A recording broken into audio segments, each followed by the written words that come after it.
Okay, good evening, ladies and gentlemen, and welcome to this evening's meeting of the Ridgecrest City Council and Successor Redevelopment Agency.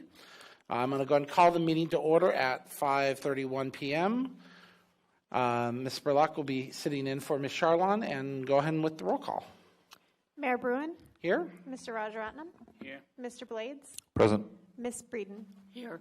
4 present. We have a quorum. Okay, next is going to be approval of the agenda. Is there any changes to the agenda as presented, or do I have a motion for approval? So moved. Motion and second. Roll call. Mayor Bruin. Aye. Mr. Rajaratnam. Aye. Mr. Blades. Aye. Ms. Breeden. Aye. 4 ayes. Motion carries. Okay, next item is our public comment on the closed session. We have one closed session item, which is conference with legal counsel in regards to anticipated litigation. Is there any public comment in regards to the closed session item? Seeing none on the floor and seeing none on the calls, we'll go ahead and close public comment. And we will go ahead and adjourn into closed session, and we will be back out here at 6 p.m. I just noticed the flowers. I didn't notice that they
Gentlemen, we will go ahead and pull this meeting back out of closed session into open session.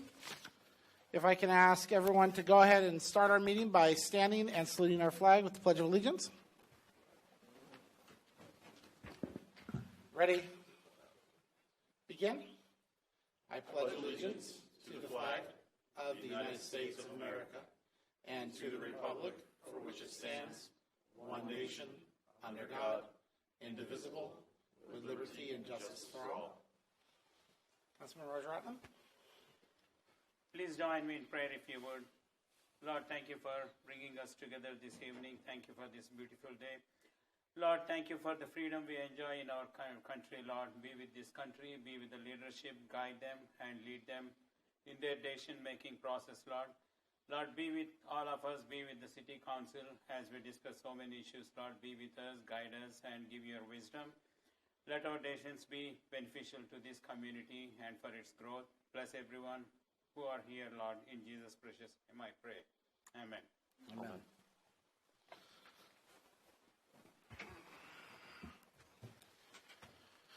Okay, first would be attorney report out of closed session. Martin? Thank you, Honorable Mayor, council members. The council considered one item in closed session, and after deliberation on a 5-0 vote, on a 4-0 vote, rejected the claim of Finland. Thank you, sir.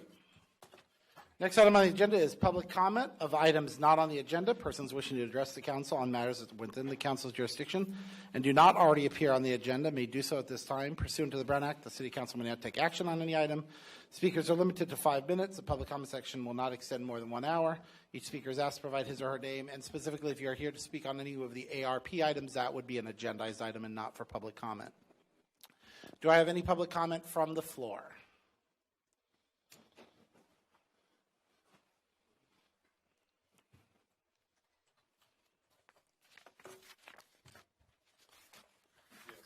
This on? Yes, it is, sir. Okay. Name's Mike Neal. Recently received a trifold notice from the Kern County Board of Supervisors. You expected this, didn't you, Eric? Yep. Okay. Well, I suppose people need to take notice because what we're talking about here is another tax that they want to increase, that they want you to pay. It's not just a small increase, it's a 71% increase from $105 to $180 every year. And some people, I've already got one comment prone to say, well, that's not a whole lot, I can pay that. Well, how would you feel if your food went up 71% in price? Or anything else went up 71% in price? So the question would be, without any more than just giving you this little tidbit of information, without costs being put out, without their projections for what they're going to do to deal with the situation, really nothing other than, their justifications for raising your tax. They're sitting here notice saying, well, you used to pay $105 a year, and now you want to pay $108, and now we want you to pay $180. And, they don't tell you, well, how much of an increase overall.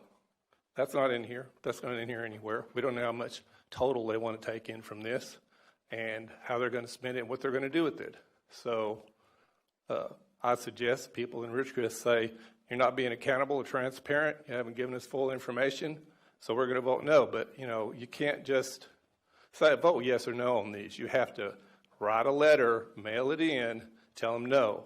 If you don't get more than 50%, they never support even 48% that are against it. If it doesn't come in 50% no, they will go for it because, well, unfortunately, it's government, and they like to tax people other than try to find a better way to solve the problem. Speaking of surreptitious little taxes, some time back, all the members of this board during the budget session apparently voted to approve increase of fees to being charged to people submitting Public Records Act requests.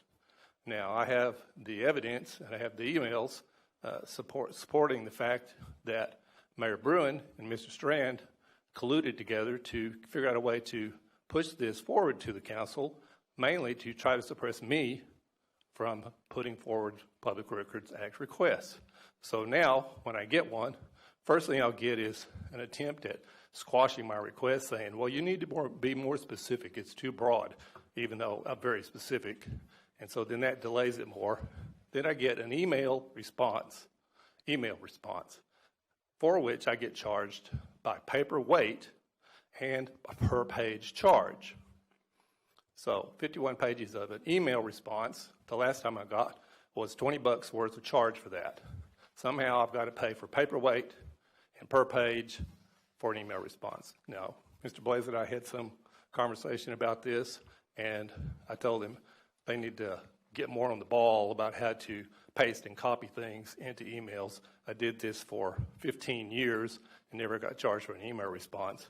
But all of a sudden, because it's disliked that I put in frequent Public Records Act requests, all of a sudden I get to pay $20 plus per shot. Well, that's not going to stop me, so go ahead and charge me, and I'll keep the records. And I've been talking to the DA about this, and I'll talk to him some more about this to highlight the fact that what you're doing is basically trying to oppress citizens from obtaining information that you are required by law to provide. Thank you, sir.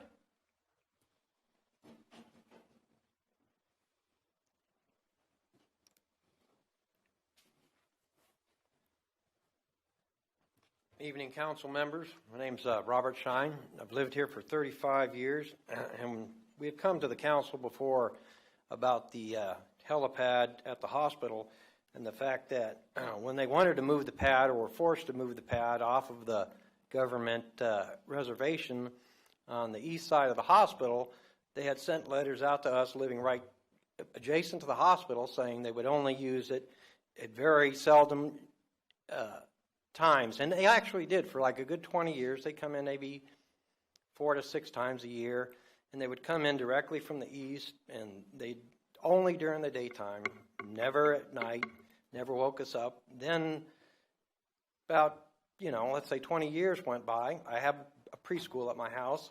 They began this constant coming in from coming out of the southeast, coming from the south, coming from different directions, coming at all the time. And we had addressed the council back then, what happened to your promise not to use this, and why are they coming in a different direction? Well, at that time, we built the two-story, so it's blocked the approach for the helicopter, so now we have to come in from this other direction. Well, why are we having so many flights? You had like 4 to 6 a year. Now we have as many as 4 in one evening. And I'm not talking about just a flight in, a flight out, a flight in, a flight out. I'm talking 4 flights in and out. So it's in and out and in and out and in and out and in and out. Not all the time, but it'd be amazed how often that happens.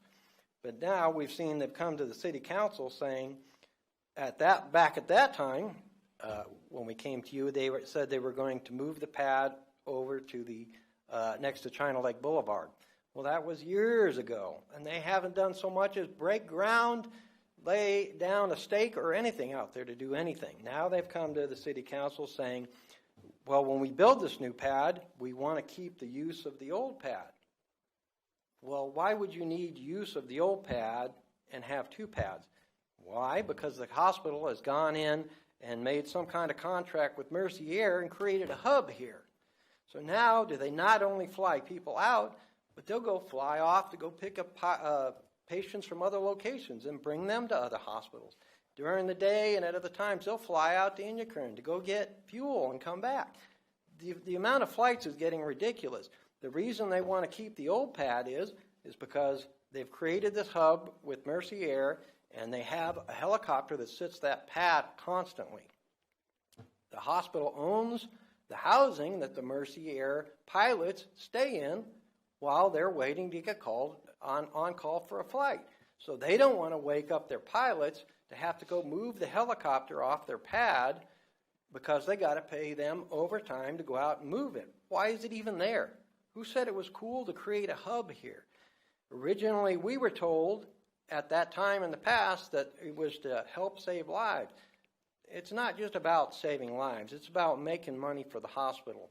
We have senior citizens that live right next to the helipad. They've got a senior citizens home there.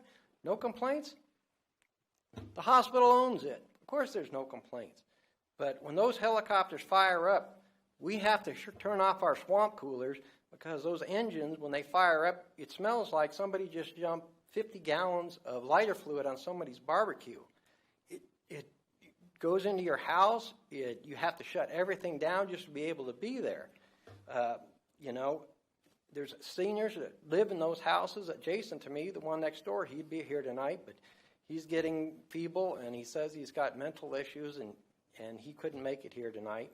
But there's other people here, and we wanted to make sure that the city council was aware that the issue of having that second pad is not about not having a place for a helicopter. It's the fact that the hospital has created this hub for Mercy Air. So they don't want to have to move that helicopter if they have another helicopter coming in from, let's say, Children's Hospital or another facility that Mercy Air can't handle. They don't want to have to move that helicopter. It's not about helping the community. It's about saving Mercy Air money. And the hospital obviously created this hub with Mercy Air is getting money from that also. I don't even know where all these flights have gone from 4 to 6 a year to sometimes, as I said, 4 in an evening. I understand there are accidents and everything else. Our hospital is not capable of handling a lot of the incidents. So the helicopter that would have normally been at a heliport at an airport would taking off and picking up the patients and then coming in. No, they're taking off out of the hospital. Thank you for your time. Thank you, sir. Mr. Mayor, do you want me to respond briefly to this? Yeah, Mr. Shine, we understand where you're coming from. The hospital has submitted an application for that second helo pad. We will begin the planning process on that here shortly, and that project will come to the Planning Commission for a hearing. All the residents that live within 300 feet should be notified of that hearing. And so we recommend that you show up at that hearing and express your opinions to the Planning Commission so we can have some input on how this whole thing is going to be worked. I appreciate that. We're aware of that. We will be there, but we wanted to make sure the council knew that there are people out there that are not happy with what's going on.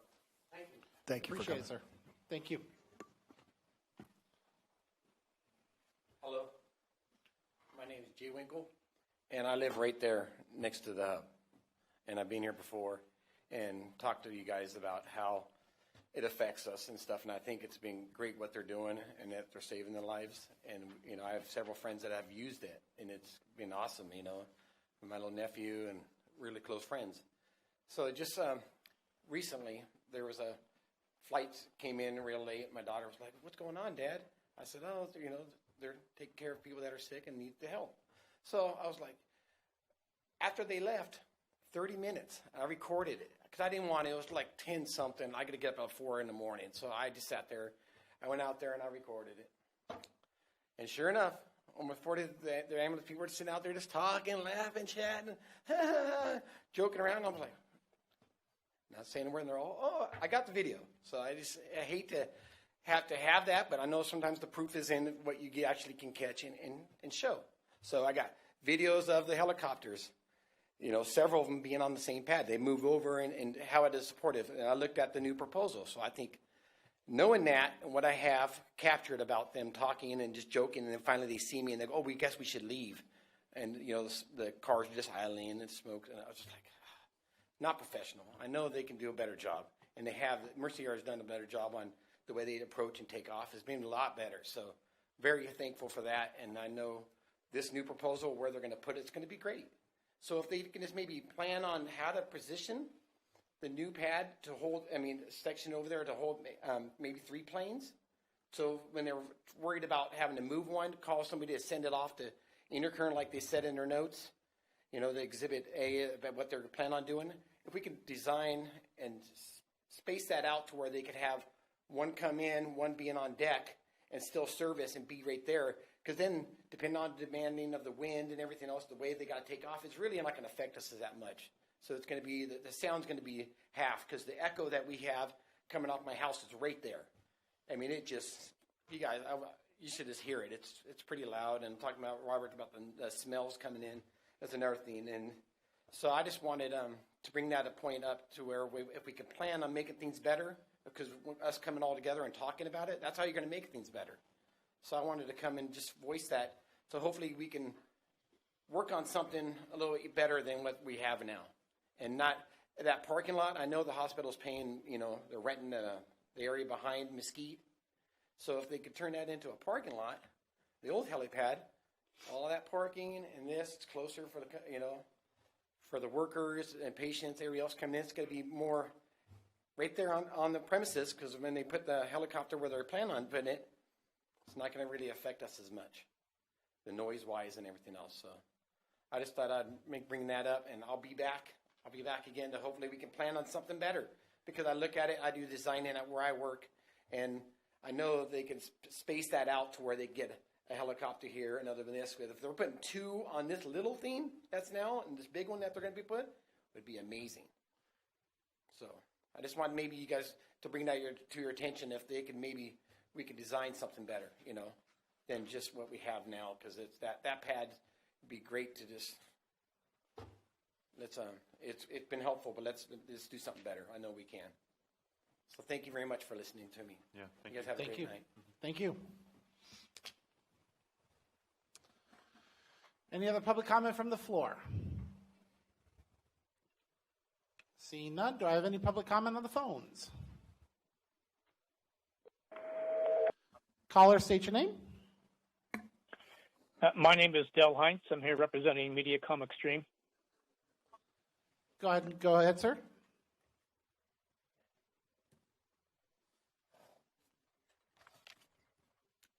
Good evening, Mayor Bruin, City Council members, City Manager Strand, and staff. My name is Del Heinz. We spoke a few weeks back, and I represent Mediacom Extreme this evening. Earlier today, you all received via email a formal letter from Marla Bowen, our Senior Director, regarding some issues that we would like to discuss briefly tonight. But I'd like to focus tonight primarily on some recent issues about race communications and their safety issues. As you may know, or may recall, we've been asking and conversing for months about our concerns about the safety of our network, not only for us to continue to provide our services, but for our consumers. As a state franchise video provider and a competitive local exchange provider, CLEC with 911 responsibility in California and in Ridgecrest, Mediacom is required under federal and state rules and regulations to comply with all requisite requirements for the safety of our customers, our employees, and other utility service personnel working in and around our fiber optic facilities. To this end, Mediacom has inspected the poles recently constructed by RACE in northern Ridgecrest and has found apparent serious safety and compliance issues under California Public Utilities Commission regulations. We are in the process of notifying both RACE and Southern California Edison, which owns the adjacent poles, of our findings as required by California law. No effort has been made by RACE to limit disruption of service to Mediacom customers. We have requested that RACE coordinate with Mediacom by providing construction contact names and general plans on numerous occasions have had no response. They've also requested the city's help in bringing RACE to the table, which has not occurred. The city needs to take responsibility for assuring RACE is complying with all safety and construction requirements, and customers are not harmed by service disruptions. RACE is in apparent violation of numerous CPUC safety and construction rules. RACE construction is of poles so closely parallel to existing Southern California Edison poles, which hold both power and Mediacom fiber optic cables, appears to violate numerous CPUC rules, which are designed to protect public safety. These rules specify separation of wires between all the providers, workspace clearance, particularly power, adequate climbing space to protect workers on the poles, and clearances of wires from other structures and from the ground, etc. The RACE poles and lines appear to violate many of these rules. Several photos showing examples of these apparent violations are attached to the letter we sent you this afternoon. You can see how close together the poles and the wires are, which can be very dangerous. High winds in this area make maintaining safe separation between wires a particular serious concern, yet RACE has built its poles and wires much closer to existing lines than that the rules allow. We've listed those locations at the end of this letter and included a variety of pictures for your review. We simply ask that the city take responsibility for assuring RACE is complying with all safety and construction requirements. No further construction permits for poles should be issued until RACE has corrected any violations for facilities it has already built and can provide assurance that it will comply with the CPUC rules going forward. These and other issues are detailed in the letter we sent this afternoon, and that concludes my presentation. I'm available for questions. Thank you, Mr. Hines. I just want to go ahead and acknowledge we did receive the letter. We already have had some internal conversations, and Ron, if you want to give a little insight into, we're definitely taking action as staff. So, yeah, we will follow up on the concern of the location of those poles. Mr. Reed will reach out to SCE. We'll see if we can get an answer on that tomorrow. And as for the contact between the two entities, yes, we had facilitated a meeting between the parties. They met. We have facilitated an exchange of phone numbers both ways. So I do believe the city has made a good faith effort to at least our reasonable ability to get these two entities in touch. So they do have the numbers. So.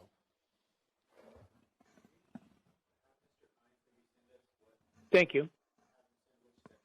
We'd love to hear from Mr. Bassini from RACE so we can basically have contact information so we can all do a better job of protecting our customers in Ridgecrest. Great. Mr. Hines, can you do you have access to those CPUC violations that you can forward to us really quick? Because they weren't included in the letter. Regardless, we're still going to follow up on it. Yeah, we have a formal responsibility to reply to basically advise RACE and advise the CPUC and Edison on the issue. Right. And let me confer with our counsel, and I'm sure it'll be okay. But if I can get some clearance on that, I'll share them with you as soon as I can next week. Later this week. Yeah, all we're looking for is just the specific sections you're referencing out of the CPUC. We're not asking for anything internal, just more of the codes that you believe are there in violation. And if you can't, I that's think we fine. can do that for you. Yeah, if you can't, we're still going to follow up on it regardless. But it would help us if you could direct us to those actual code sections. Absolutely. Our letter has to be in their hands by Monday of next week. We could also simply copy Mr. Strand if that helps you with the situation. Yes, if you would, please. Okay. Dell, this is the Public Works Director, Travis Reed. One other question I had for you is I was looking at one of the spots in your letter that you guys talk about is clearance for working. And the only thing I found in a quick scan was that there had to be 30 inches of separation, a 30-inch box. And from all your pictures, it appears that there is at least a 30-inch section on almost all those poles. So like I said, I really would appreciate having the specific sections so I don't have to scan through the umpteen thousand pages of the CPUC regulations. Mr. Reed, that's a very reasonable request. I'm sure we can accommodate you. Thank you. Thank you, Mr. Hines. Thank you, Mayor Bruin. Do we have any other callers on the phone? Caller, state your name. Oh, no more. Okay. Any other public comment? Hearing none, we'll go ahead and move forward to council announcements. I'm going to take the first one and the last one, and the first one is just because we have a beautiful bouquet of flowers in front of us, and anybody who doesn't ever go back and watch the YouTube videos and our city council meetings, I really encourage you to. There's so much information that you glean from how citizens have responded to things over the years, as well as how the council's responded to things, how many times certain people have spoken, what they speak about, stuff like that. And in this case, this is from the Breitman, and I hope I did not butcher that, the Breitman family, in memorial of the Charlotte Breitman Day, which is on November 22nd, which would be next week. And I was so touched. Mayor Breeden, our former Mayor Breeden, gave the story last year, and that was where I was able to get a lot of the facts from. But Charlotte was a citizen of the community. She moved here originally in 1948. She worked at NOS. She was a part of this community in many, many ways. And in 1997, the council declared November 22nd as the Charlotte Breitman Day. And each Breitman, if I butcher it, family, I apologize in advance. And every year, this family has sent flowers in celebration in honor of their mother, grandmother, great-grandmother, and what her contribution was. And it's just, you talk about interesting stories about communities, and this is one of those great and interesting stories. And I asked some of the other people, I think there's a day for Rose Varga as well in our conversations. But on behalf of the City Council and to the Breitman family, thank you again for recognizing your mother, grandmother, and we are happy to celebrate Charlotte Breitman Day on November 22nd. I promise you there'll be something to be said. And with that, I have other council comments, but I'm going to let my other council members chime in first. Anything? I'm good. Okay, good. So I get to pull out my list. First and foremost, if you are not aware, yesterday the Kern County Board of Supervisors voted in a 4-1 decision to redistrict the county with small minor changes to the map approved by the courts in 2018.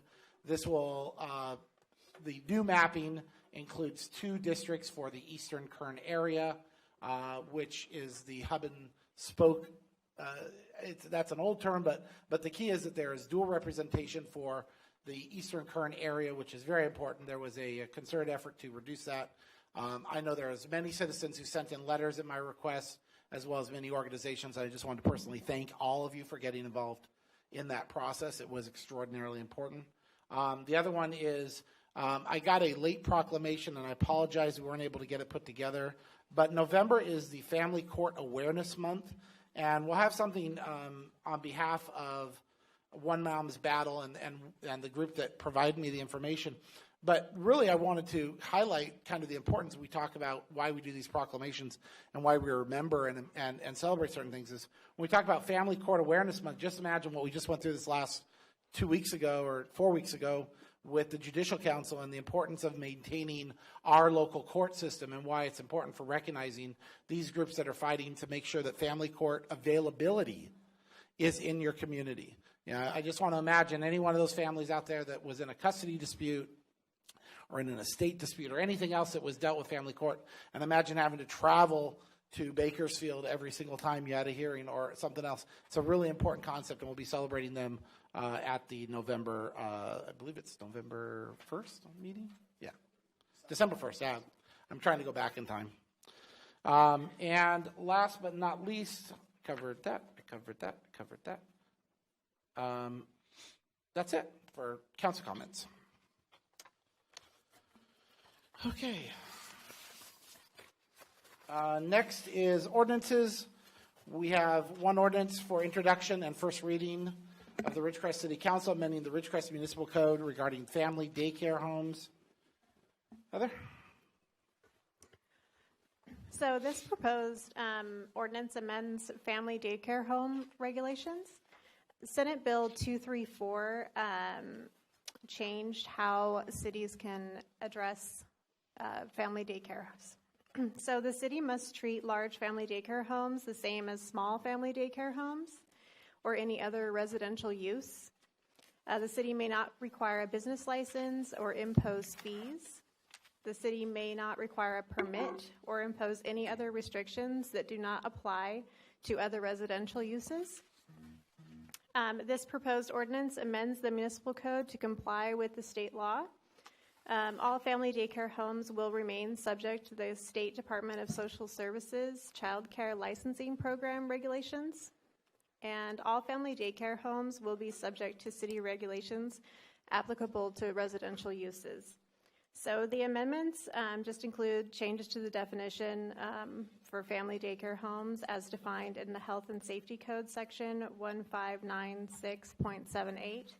And it also removes a lot of the prior restrictions on it, like off-street parking requirements and conditions of approval for those large family daycare homes. The Planning Commission heard this item on October 28th and recommended that Council adopt the amendments. Okay. So we'll begin by going ahead with any council initial comments, any technical comments from the council. I have one, well, actually two. It refers to children when it talks about that. Is family daycare then limited to children, or can adults be a part of, because it talks about the number of children that can be involved in a specific daycare facility, and I'm wondering, is it then only limited to children? Yes. Okay. Adult daycare is a different, yeah. Separate ordinance. But that's what I'm asking is that, so with because you say family daycare, if I want to bring in somebody, I've got my house and I want to take care of 6 adults, can I bring in 6 adults then, or do I have to declare them as children in order to do that, or do I have to do something else? Not under this, no. This would just apply to children at specific age ranges as well. All right. Any other technical questions? No, not really. This seemed like a cleaning up, fixing things like you've been working for a couple years now. So it all made sense to And me. new regs. Yeah. Regs completely. Just Well, clear. these are all items that were in our housing element. So basically what I've been doing for the past 2 years is trying to clean up any of those things before we move forward in the next 2 years and adopt a new housing element so that none of these old things are still outlying. There was just one. Oh, I'm sorry. No, please. No, there was just one line. The city may not require business license fee, tax, so on and so forth. That's just in the staff report. My only question is, are we? It's cannot. Okay. Thank you. Solomon? This evening I made a couple of suggestions to Heather in the resolution. So I just wanted to point out that the resolution second page, it says under 10. Actually, the SB 234 clearly says it should be under 10 years of age. So I wanted her to add that the same way second paragraph I see under 10 years of age. So with those changes, I think the ordinance is okay for me. This is just the first reading, right? Correct. Yeah, this will be first reading. I just haven't made motion. I'm going to do public comment then. Okay. Is there any public comment in regards to the ordinance? Any public comment on the phones? I apologize, Peggy. You asked a question. I was making sure. I don't want to miss you.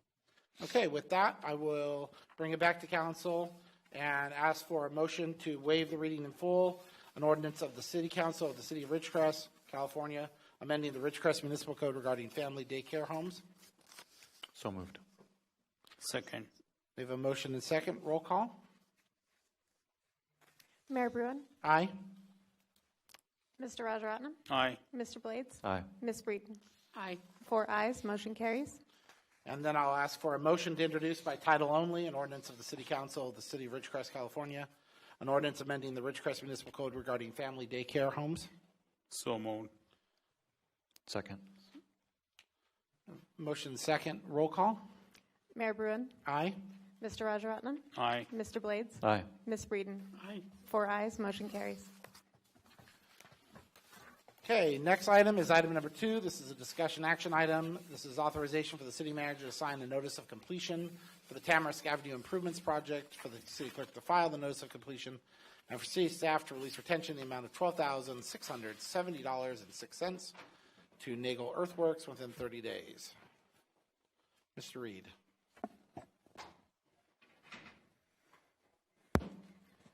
Good evening, council. So what you have before you is one of the final items. We need to close this project out. This project was over there on Tamarisk in between Inyo and Cape Heart, roughly, for rough boundary, if anybody wants to know where it's at. Had a couple issues on this project. The asphalt mat, the top, basically the finishing course had to be removed due to some quality issues. And then it was replaced, at which time it didn't meet quality issues again, but it was within a standard for our Caltrans spec, which we had adopted to take a payment reduction and accept the product.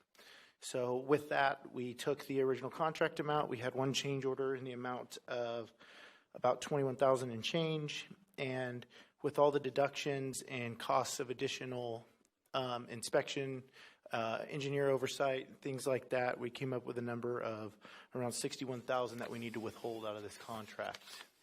So with that, we are withholding that out of the retention and basically just asking for your guys' authorization to release the retention less the amount we want to withhold. And with that, if any of you guys have any questions, I'm open to answer them. Okay, thank you. Start with council comments. No comments. We've talked about this one, I think, extensively. Yeah. I remember a couple of meetings where we just beat this one to death. Yeah. But And they're holding back the things that we sure. still needed. So. Yep. So, thanks. Thank you, Mr. Reed. Okay. Hearing no other council comments, is there any public comment? Seeing no public comment, is there a public comment on the phone? Seeing none, I'll bring it back to council for a motion to approve the authorization as presented for completion of the Tamarisk Avenue improvements. So moved. Second. I have a motion and second. Roll call. Mayor Bruin, Aye. Mr. Rajaratnam, Aye. Mr. Blades, Aye. Ms. Breeden. Aye. 4 ayes, motion carries. Okay, next item is item number 3. This is another action item. This is a resolution of the City Council of the City of Ridgecrest to amend the professional service agreement in the amount of $70,000 with Quadnoff. How do you say that? Quadnoff.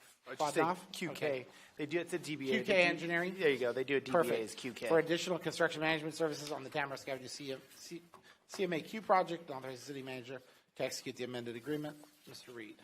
So this is a continuation of the last item. What this is allowing us to move the money from the project side onto the engineering side to pay for a portion of work that QK has already provided for us.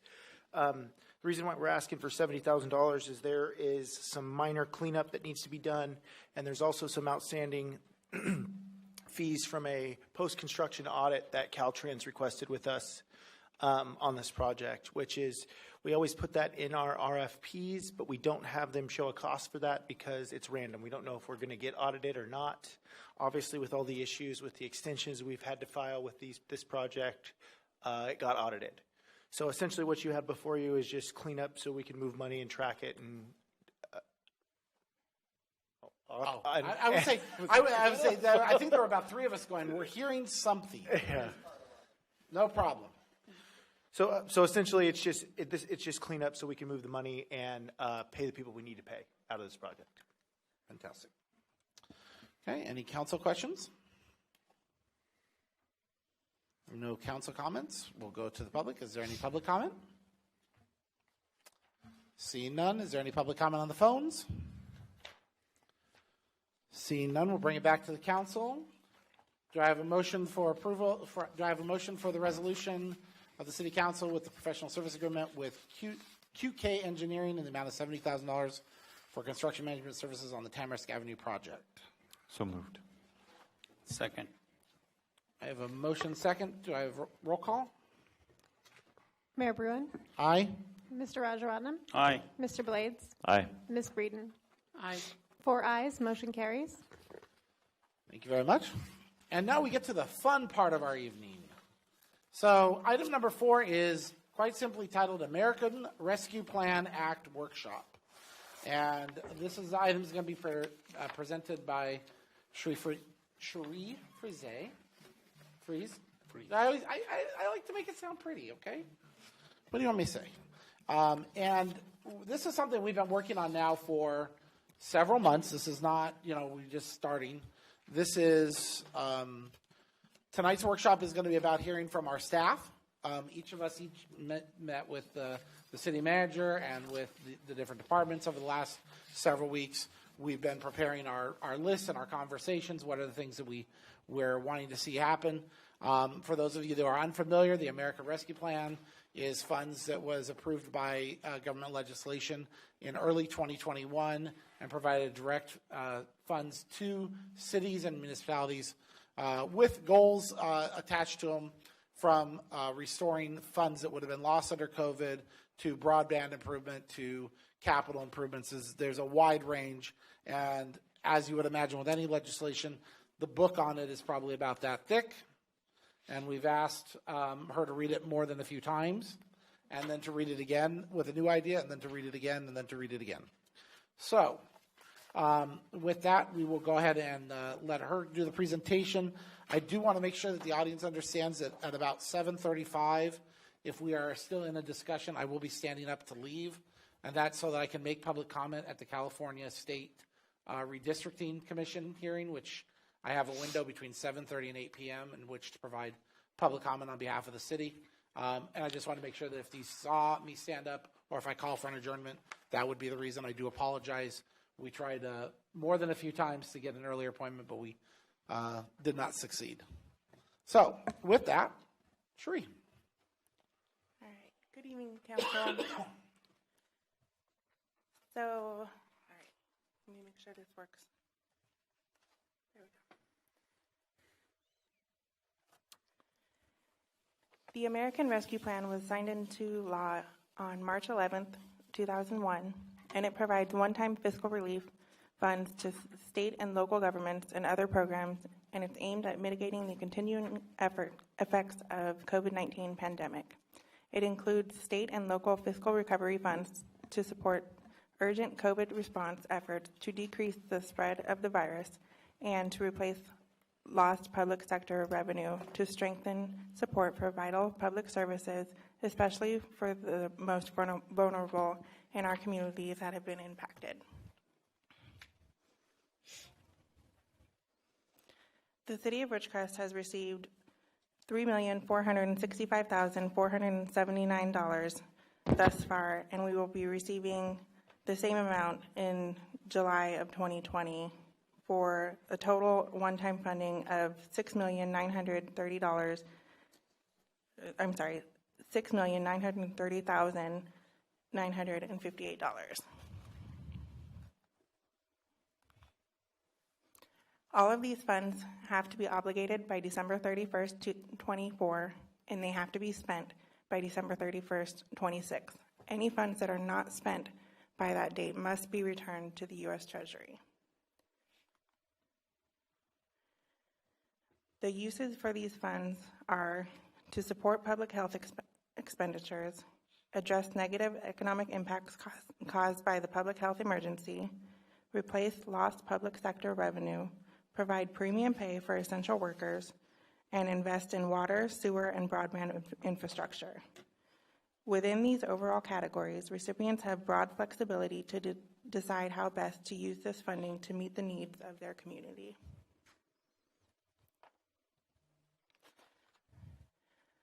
Lost revenue is one of the eligible uses of the ARPA funds.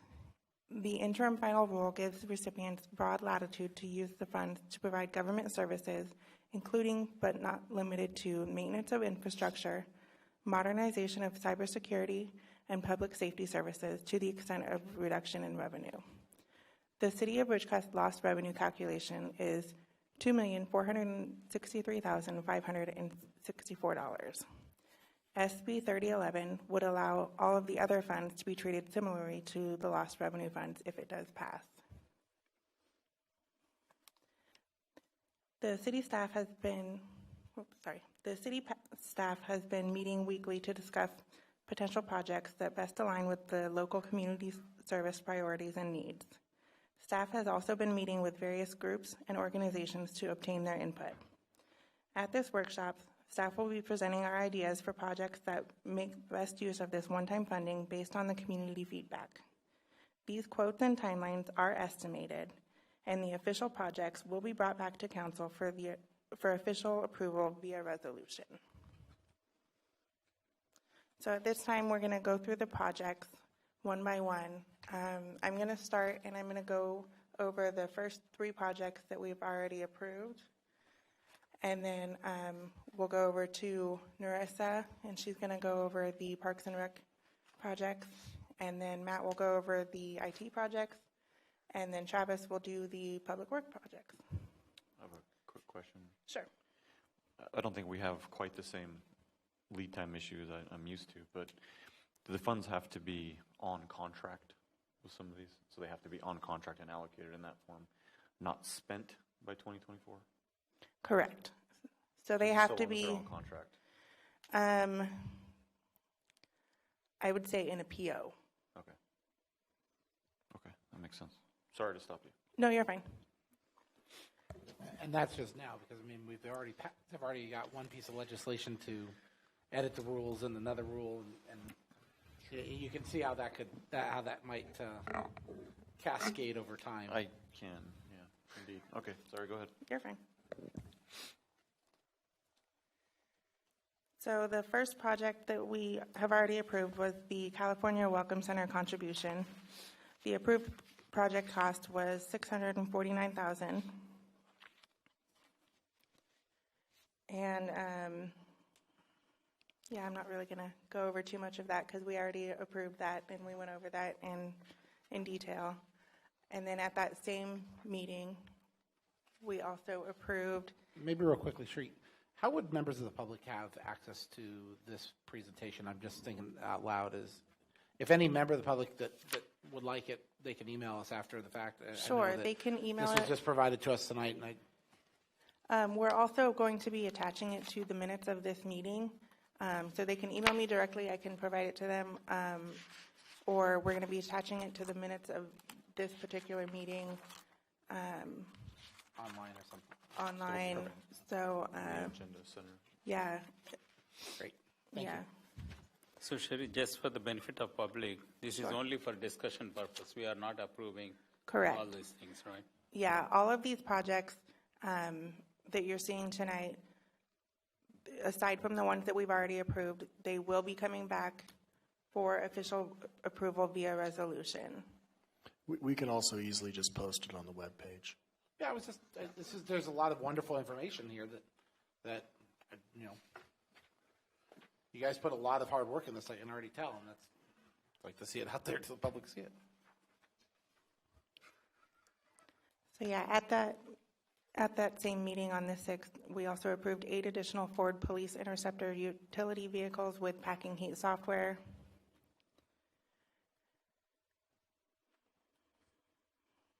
And then at the November 3rd meeting, you approved the broadband installation agreement and city build-out with RACE.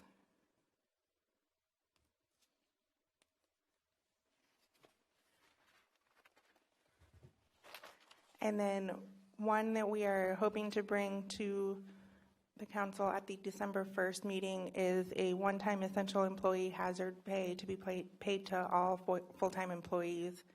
The estimated project cost of that would be $425,000. This would be a one-time essential hazard pay paid out in 3 installments. The first installment was already approved in April of 21. The second installment would be paid in December of 21, and the third would be paid in June of 22. The first installment was $1,000 for full-time and $500 for part-time, and that was again paid back in April. The second installment would be $1,500 for all full-time employees hired by July 1st and still employed as of December 12th. And the third installment would be a payment of $1,500 for all current full-time employees hired by January 1st, 22, and still employed as of June 12th, 22. So that's something we are considering bringing at the next meeting, if that's something you would like us to. And we already paid out the first half of that so this would end up being a general fund reimbursement, is that correct? Correct. Yeah, for the first payment. Correct. And what was the amount of that, do we know what the total amount of the general fund reimbursement would be from that first one? I want to say it was around $96,000. Yeah.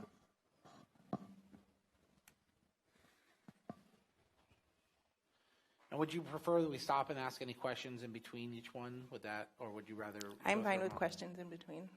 Okay. So I think we'll ask any minor questions in between, and then bring it back. Let public comment then come in, and then we'll do council comments, so we can absorb the two at the same time. Does that work? Okay. Roll on. Okay. So next, we're going to Narissa for the Parks and Rec projects. One more question. How do you, I guess it's between Cherie and the mayor, when we get to an item where we think we do want to see it come back up, how are we going to work that? Is it just we come to a consensus?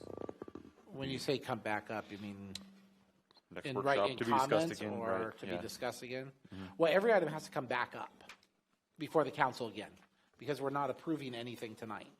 Unless we don't want it to come back up. Unless we don't want it. Right, that's really what I'm getting at. Well, I mean, I think that's just in our council comments after I would get public comment, see if there's any other items that are brought forward, and then in our council comments. Sounds good. Good? Mr. Mayor, it might help. We do have 28 projects that we're going to be bringing forward, and we do have some members in the audience from some of the service organizations that may wish to comment on them. I mean, maybe the number where we could just have some brief comments between each one. Right, I'm saying very brief right now. Right, yeah. Of course, I'm not saying long term. I'm saying just brief technical comment or question, and then move on all the way through. Good evening, Council. So my first project is at the Leroy Jackson Sports Complex.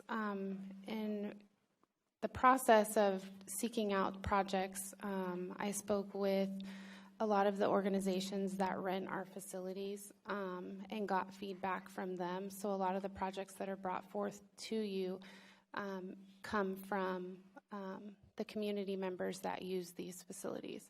So the first one is the Leroy Jackson Sports Complex, and I'm proposing to install a restroom concession building That would be next to the softball fields. Currently, there isn't one. There's only one over by the soccer, tennis courts.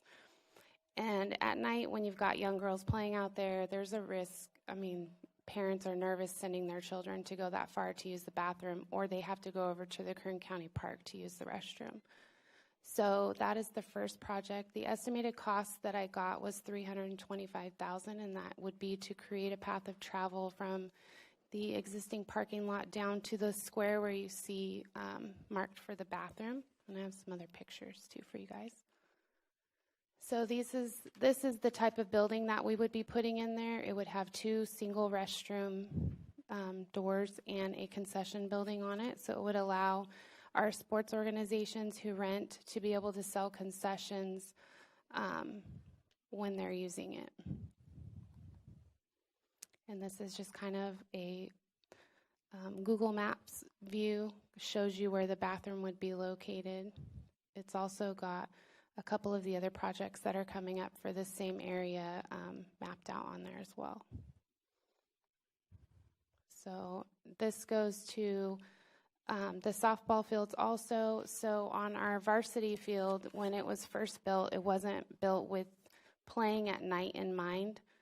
It was before my time, so I'm not sure why that was the case, but it doesn't have adequate lighting. So by adding another light pole and retrofitting the lights on there, we'll get rid of some shadowing that they get at home plate and also over on the first base.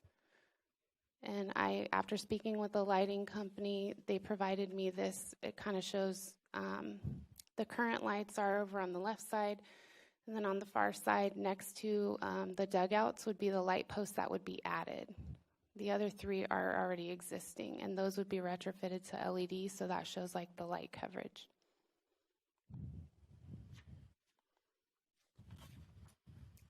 And the other one at the softball fields is an infield renovation. The estimated project cost is $500,000. This would help us to get rid of some of the divots, put new infield mixture in, just kind of flatten it out and make it better playable. So here's some current pictures of how the infields look on the 3 softball fields that are primarily used. And the yellow spaces are the 3 fields that we would be doing the infield renovation to. The little one that you see there is more of a T-ball like practice field. IWB baseball will use that when they don't have enough space over at the baseball fields. So this moves over to the soccer fields. I don't know if you guys want to open it up for the softball group to have any questions, or if you guys have any about the first couple slides. The location of the bathrooms, is that exactly where you want it? Yeah, I went out with Mr. Reed, so he helped me assess the area and see what would be better for accessibility. And we also met with a local contractor to get some feedback too. So it looks like that would pretty much be the spot unless something changes. Just asking. And then the $500K for the infield renovation, is that going to change the way it's set up now? I mean, that seems like a very general question. How do I phrase this? $500K seems like a lot of money to change an infield that's going to go right back to the way it was. That's just an estimated cost. I don't know that it would exactly go in there. I was trying to seek a more current, like, exact number. Sure. And didn't have much luck. So when I come back with the resolution for approval, if you approve that one, I'll have a concrete number. Thank you. Mm-hmm. Yeah, I think what they're looking at replacing is most of the clay, because over time the clay has had a sand mix in it and has become almost as hard as concrete. And so pretty much all that has to be removed and replaced.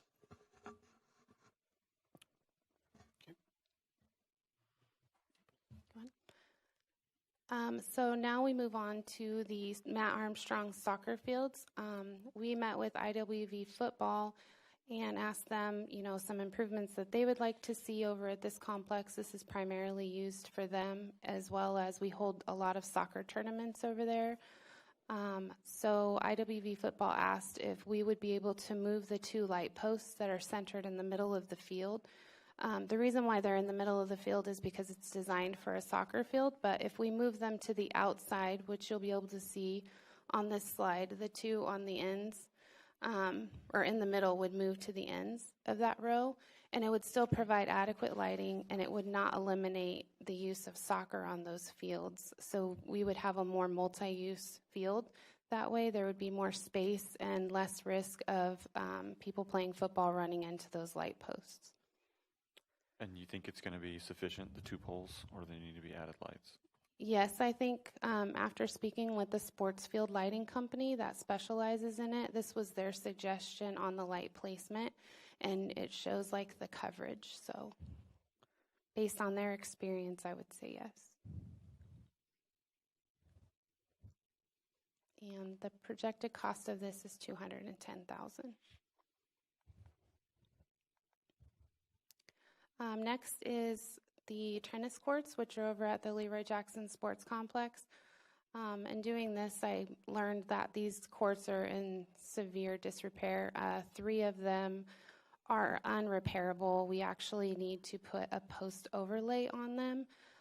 The company who came out and gave me the quote said that they wouldn't even be comfortable resurfacing and restriping because they couldn't guarantee that it would even hold up for a year. The other 3 courts would be able to be patched, and when they're painting the stripes, they would be able to paint them with pickleball lines as well.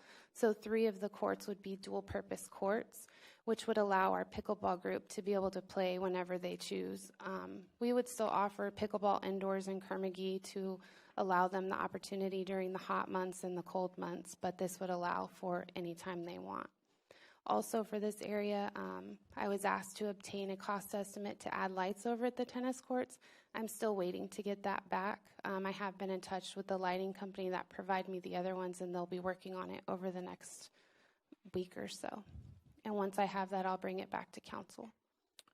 What's the average use of the tennis courts? So we do have a tennis group that uses it pretty regularly. They actually have helped the city out with helping to replace the net. So every other time they purchase and replace the net, and then we do it the opposite. We have a tournament out there every year, and I believe if we had better courts and better condition, we could have more. So it's just a tennis group. It's not also, does Burroughs not use it? No, Burroughs has their own. I don't believe that they use ours. Oh, they do. They do.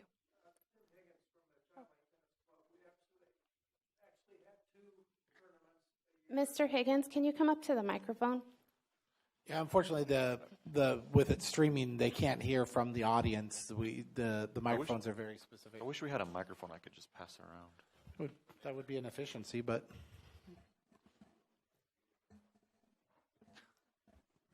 The podium up there. Over here, sir. On that behind you? Yeah. thank you, sir.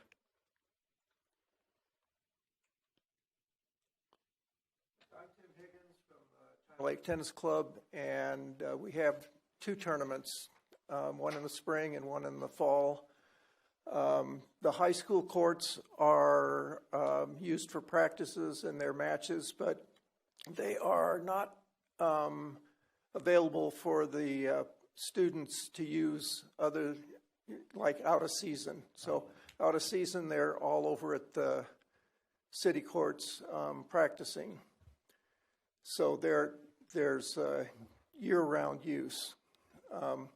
We have 55, 60 people in the tennis club. There are a lot more people that play tennis than are in the club, but those are the heavy users of the courts. And the courts, as was pointed out, are way past needing to be repaired. The courts were built in '93. They were resurfaced in 2006.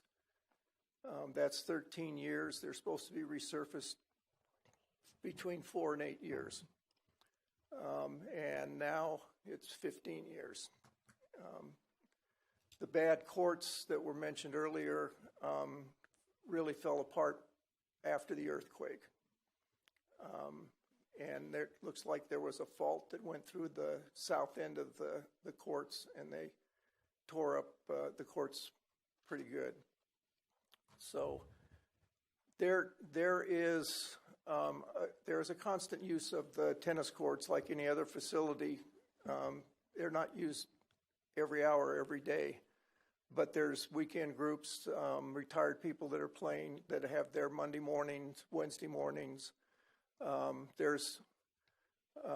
When I leave practices, I'm a coach at the high school also. When I leave practices and drive by the tennis courts leaving, there's always somebody, a couple of people over there playing. So it gets fairly constant use. We would like lights on the tennis courts also, and that's been that really holds back the usage during the summer when it's so hot during the day. But I am constantly inundated with requests for, can we get some lights on so we can play in the summertime, continue to play even though it's hot. So it's a quality of life thing having tennis courts available in the area. Absolutely. Thank you. Thank you, sir. And also, as Narissa said, this will be used for pickleball, so which is becoming more and more popular nowadays, I think. Correct. So, Are there any other questions for this one? I think there's going to be lots of questions, but to keep it moving. Yeah, I could keep asking questions. Yeah, we I'm can keep sorry. asking questions, but So we move got to on? keep it moving. So here's some of the pictures of the damage so you guys can see them. Or there was only 3. And then this is a water tank that we have over at the Leroy Jackson Sports Complex. It is well over 20 years old and needs to be replaced. The pictures don't do it any justice. It looks worse in person. Those brown spots are actually where water leaks out of. So we definitely do need to replace it, and the estimated cost for this would be $27,050. Once we replace this one, then both of our water tanks over there will be new. We just replaced one of them, I believe it was last year. So we would have another 20 years before we have to replace them again. Can I just make one simple point when we get to the end of this is one of those where it's then the no-brainer category. Mm-hmm. And I hope that the rest of the council will join me in telling them a few of these that are no-brainers. Go. Okay. And then can I just have you just address real quickly, everything that we've went to this point is in the QCT, correct? Yes. Yeah, everything we've addressed to this point is in the QCT. And for the public who's not aware of what the QCT is, that's a qualified census tract area, and it has a very specific play with ARP and how we can use the funds for quality of life and parks and rec areas related to a QCT, which is a qualified census tract.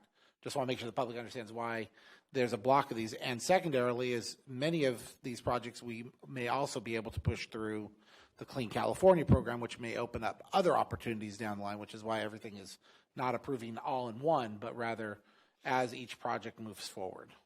Yes. I'm learning. So next is a smart water system. This is something that we can put at all of our parks. Smart water management systems can provide a more resilient and efficient water supply system, reducing costs and improving sustainability. This would help our maintenance staff with being able to kind of monitor the areas that need more water or less water. They would be able to remotely control them, change timers, things like that. We currently have this over at the Kerr-McGee baseball fields that just got set up a couple weeks ago. So if we purchase more, we would be able to put them at all of our parks.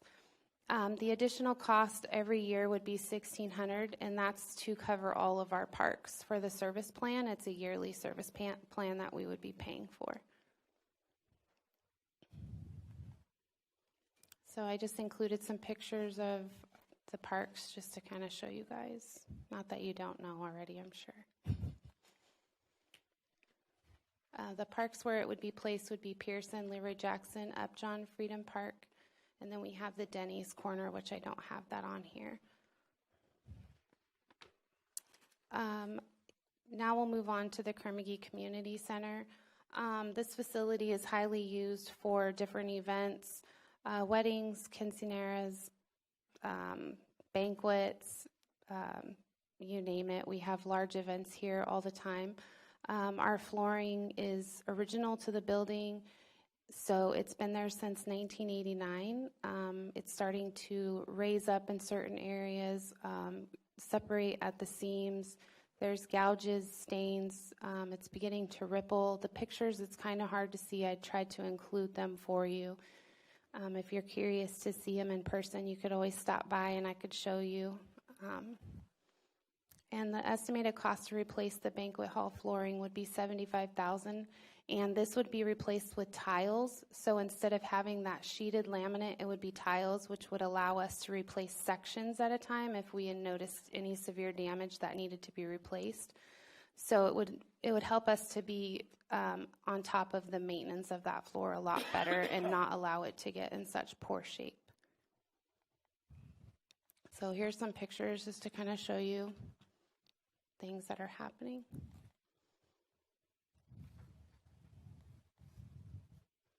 So next are the partitions. We have partitions throughout Kerr-McGee that separate the different meeting rooms, our banquet hall, so people have the ability to rent half hall, full hall. It also separates the banquet hall from the gymnasium. We are able to remove all of these walls and open it up for large events where people can use the full banquet hall as well as the gymnasium. This happens, I would say 3 to 4 times a year where we use this entire space. And for just the banquet hall, we have parties almost every weekend in there, pre-COVID, I should say. But we're starting to pick back up and have events every week. These walls are extremely old. They're beginning to fall apart. They're very hard to maneuver and put back together. You can see a 2x4s on the floor. They're kind of used there to brace it and hopefully keep it in place. When someone runs into it or hits it, it shifts. It scratches the gym floor, so they really need to be replaced. You can see where they're falling apart, and they just are not good anymore. So now we move on to Pearson Park. It was brought to my attention that there were no lights around the actual playground area at Pearson Park. Therefore, it limits the amount of time that children can play during the fall and winter months since it gets dark early. And also, it just would be safer to have lights. So I researched LED solar lights for this park, and the projected estimated cost would be $28,000. And this would be to put in 3 light posts that would create adequate lighting. On these LED solar lights, you have the ability to set timers and have them on up until 10 p.m. and then they turn off for the rest of the night. Or you can have the ability to have them when no one's at the park, they're motion sense detected. So if nobody's there, they go down to only operating at 30%. If somebody's there, it catches the motion, they'll operate at 100%. So how about lighting in other parks? Do they have adequate lighting? At our other parks? Yeah. Yeah, Upjohn Park is fully lighted on the playground, so this is the only park that's not. But is it LED efficient? They are not LED. Those are, I believe, the ones that we're starting to replace, though. The mercury vapor? No? They're halogen style, or an Upjohn for sure.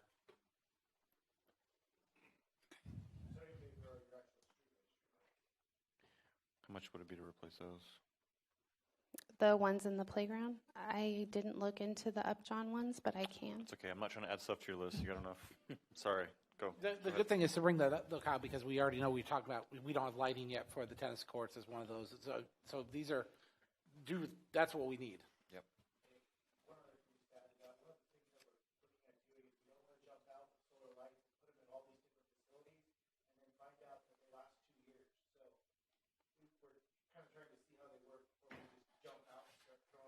You mean these specific lights? Correct. Okay. Correct. And then the same thing was discussed, that this is a good opportunity to try it and see how the long-term effects are and how cost-effective it is. Yep. Okay. So this is just a diagram. It'll show you where the lights would be placed. So the text in blue is where the lights would be placed, and it kind of shows the coverage. And that is the playground area. So the reason I bring it up is we constantly talk about this. I mean, this could be a chance to upgrade some infrastructure when we know that it's a cost to the city for any light that's running.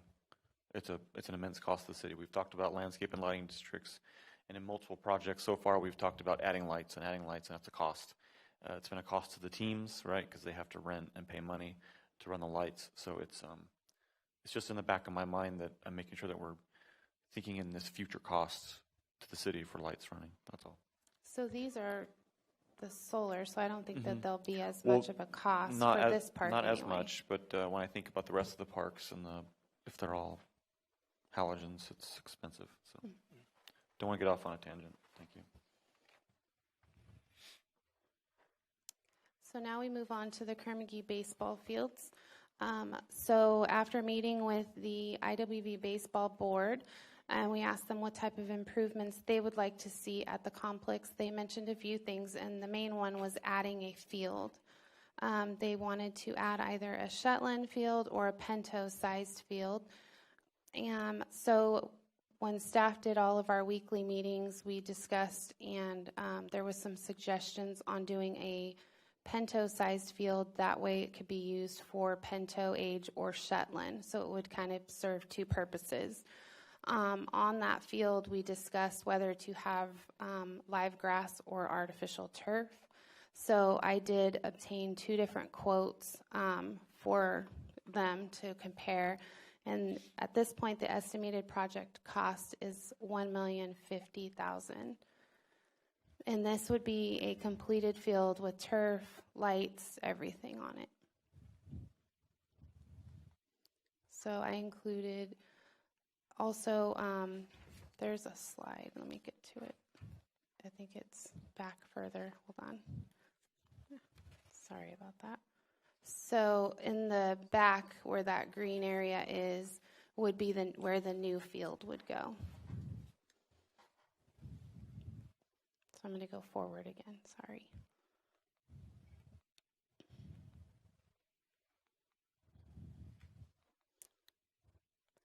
So another thing that's needing to be replaced out at this complex is the chain link fence that borders the property.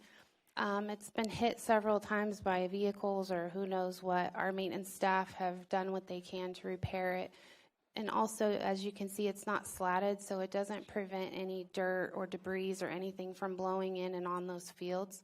So if we're going to put in a new turf field or even at some point turn the other fields into turf or anything like that, being able to have like a windbreak would be beneficial. So I went out and got a cost estimate for a slatted chain link fence, and that came in at $46,000.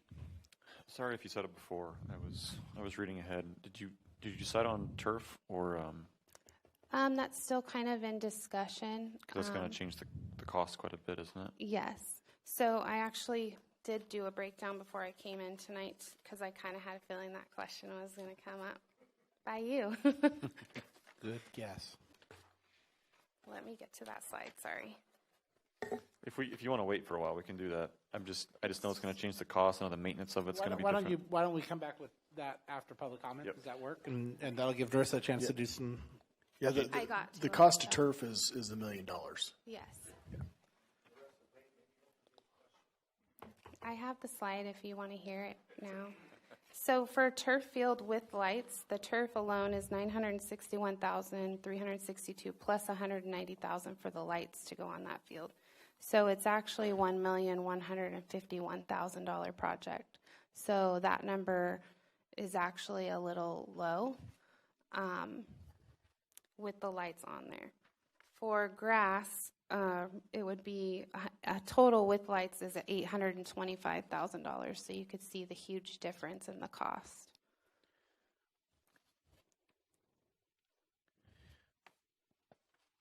However, there wouldn't be the same. I mean, it'd be a different level of maintenance.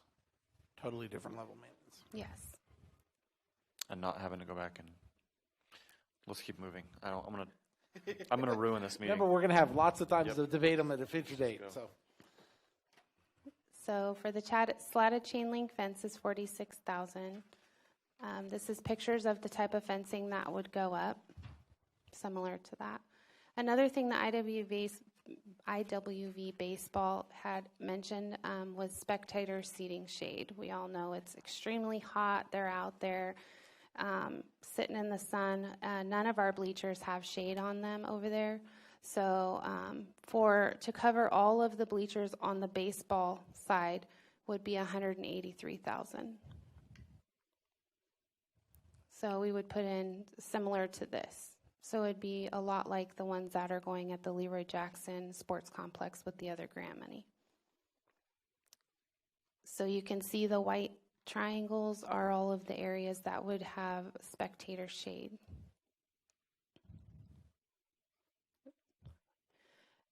I also met with the IWV soccer group, and one of their requests was shade over their spectator seating. The only seating they have is that one set of bleachers that you see there, and the estimated project cost for that would be $50,000. And again, this is an example of the type of shade. So this is the football field that IWV soccer uses, and the white triangle marks where the shade structure would go over those bleachers. I have another question maybe later about how that field would be used and like the entrance to it. Because right now you see a lot of people using that drainage road to get to the back there. So would that be more of a main thoroughfare, and we'd have to make that in a steady entrance? Is that what is it an SCE? Where those? We don't own property past where the back of the Shetland fence is. That property line runs pretty much, there's one jogging road. It runs straight out the back. So we don't have access to Ridgecrest Boulevard to the park from there. Right. So they would be coming into the new field from the back where they park in the back lot. They could access it from there. It would just be all on how we position the field when we put it in. That's going south though, not from Ridgecrest Boulevard, right? Right. Everybody uses it. Everybody uses it. The driveway that is put in here, but we do not have access. At no point along the Ridgecrest Boulevard do we have access. There's no adjoining line. The only, okay, let me rephrase that. Technically, by parcel map, Inyo does go through. It goes through to Ridgecrest Boulevard. So it runs through the center of the big vacant parcel that we own that we're expanding into. But my thought when we did this is we want to maximize our park space, not waste 60 feet right down the middle. We would vacate that, and that would all be parks. Your main access would be off of Church Street and off of down that way.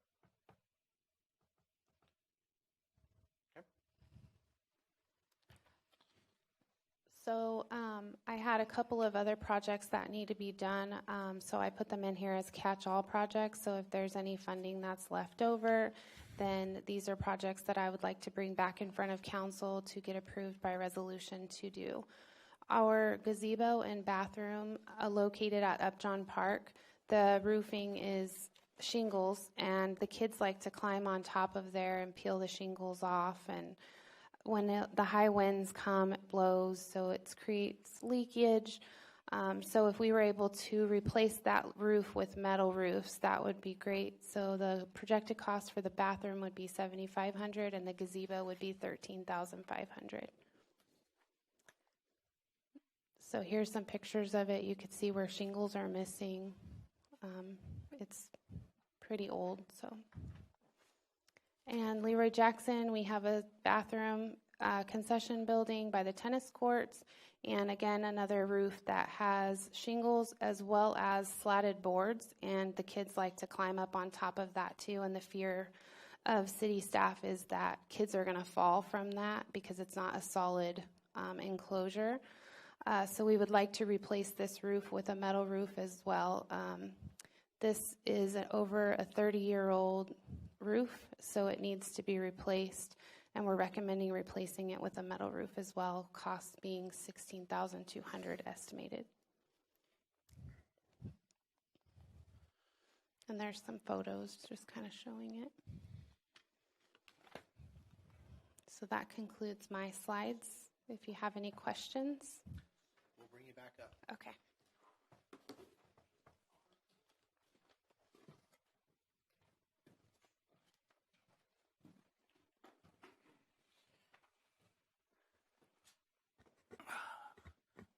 Evening, Mayor, members of council. On to the IT projects. We have 5 here that I'm going to bring before you guys. First, starting with a virtual desktop infrastructure refresh. And this project cost is estimated about $275,000. We're going into we're in year 5 of a 5-year lifespan of all of our virtual desktops. And the way that our virtual desktops work is everybody's desktops are all located within our server. And so what they have on their desks are called, actually, they're 0 clients right now. We'll be getting them thin clients. And they're just access terminals to get to their computers that are actually in our data center. And really what that gives us is it gives us kind of a ubiquitous user experience no matter where the users are. So they could have a laptop at their house, they could have their terminal at their desk, and they're still accessing the exact same computer with the exact same programs and exact same personalization. And so that's kind of how it works right now. And this refresh is going to be more of a hardware refresh than a software refresh. It's going to be updating our current infrastructure to an updated virtual GPU array to give them better graphics. Because as of right now, whenever we did this project 5 years ago, virtual graphical processing units weren't really a thing at that point, and so we use our CPUs as GPUs, and it's not ideal in the current climate of IT. So that's going to be an upgrade, along with there's been a lot of advances in hard drive technology and hard drive speeds. So they'll see a lot better load times, a lot better boot times, that type of thing. Next, we have our server infrastructure refresh, and our server infrastructure consists of public safety servers, financial servers. Public Works has some stuff. There's the whole gamut of all of the city of Ridgecrest and how it runs. And this is replacing all of the hardware of that as well, including all of our storage infrastructure. It's not really touching our networking. Our networking is pretty good right now from our last network refresh. But there will be a couple switches here and there that we have to add to it. And you'll notice here with this, this is $160,000 is the estimated project cost, and the timelines on these are fiscal year 23 to 24. And it says pending hardware availability because I'm sure that a lot of you guys know that there's a large chip shortage going on right now. And so just as a little bit of information on it, in talking to vendors, it's about 280 days was some of the lead time on some of these hardware pieces that we're going to need. And so that's really going to start pushing out our timeline, but it'll be nice too because we'll be able to get a solid plan in place before we bring it back to you guys, and it kind of is what it is at this point. Campus Wi-Fi refresh. This is one thing that we haven't done in a while. We've been kind of doing patchwork with Wi-Fi around here. We only have 8 access points in the entire campus. That would severely increase to be able to allow users to get pooled laptops and take them wherever they need to, so their desktop experience can move to wherever we need it to. Also, that puts high density access points in some of our common areas, such as Parks and Rec, in the council chambers here, in case we have an influx of users that we have to support.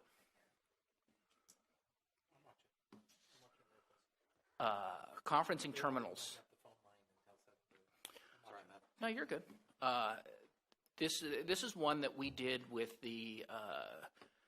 some of the COVID money that was allocated to this building and bringing our broadcasts up to speed.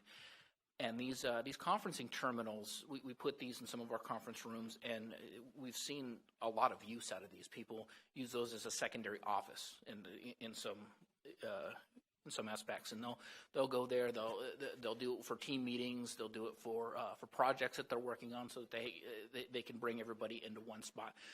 All their desktops accessible from there. And we have a couple rooms that we didn't add in that in that original project scope, because it was kind of a beta test to see how well these would be used, what kind of adoption that we'd have. And with seeing that high adoption rate, we're identifying a couple more rooms for those to go into, and those are some of your upper level staff and some of the other conference rooms where we would see those at. I went backwards. And last was this was brought up in some of our staff ARPA meetings about the need for a sound system for outdoor venues, such as Parade of 1,000 Flags, our tree lighting ceremony. There was the movies in the park. To be able to get a sound system that's a little bit more high end and portable that we can basically put anywhere to amplify into a large park. And so with that said, what we did, we went back and we spec'd out a cabinet and some speakers to where the user experience this would be pretty seamless. It's, they're plugging it in, they're moving a couple dials. It's not going to be very, very user intensive. So that was one of the ones that kind of came from our discussions in the staff ARP meetings. So for the Parade of 1,000 Flags. Yeah, and that's what we spec'd it out for. We spec'd it out for being able to be heard across the street over there. For big venues like this, and I mean it can also double as, let's say that we have a disaster again, something like that. Then it's a public address system too that allows for social distancing between people in a large park. So that's just another way that it could be utilized. There's multiple ways, but. And that's about 15,000. We've spec'd this thing anywhere in the 10 range, but with the chip shortage, that type of thing, it very well could go to 15. That's kind of the reasoning for the price point there. And I did miss the price point of the conferencing terminals at 25,000, and that is those are spec'd out between $4,000 and $5,000 per room, and that's dependent on the size of the TV, because that's one of the points of feedback that we got through the existing ones is that a little bit bigger TV might be needed in some of those larger rooms, and we might do a little bit of musical chairs with the TVs, so that maybe we'll get a bigger one in conference room B and then use that TV somewhere else. That's on the table as well. But that's about it from me. And then so we'll be going through everything and then coming back up for any questions. Is that how? So, Travis.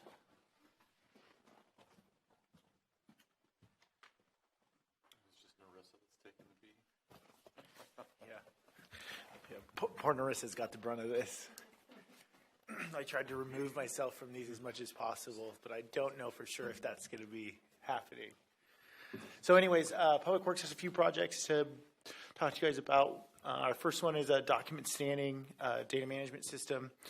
Essentially, anybody that's been in City Hall knows that we have records upon records upon records upon records.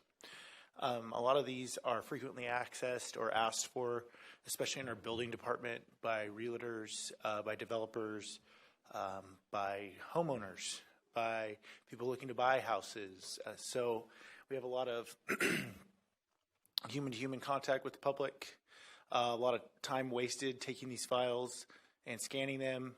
We've had files that get used by people somewhere and then the file completely disappears. So this is our first step into scanning our thousands of address files. I think, do we need to stop because we don't have a quorum?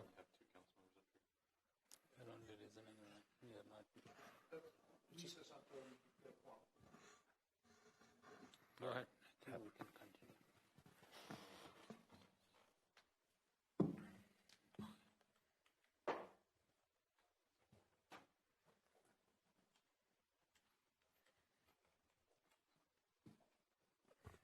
Sorry to slow us down. We just need to wait for a quorum.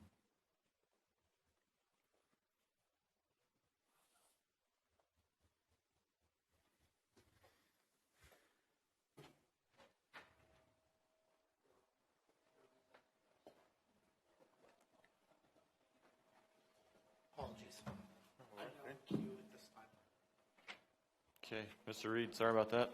I apologize. I just had to put myself in queue. No, you're good. All good.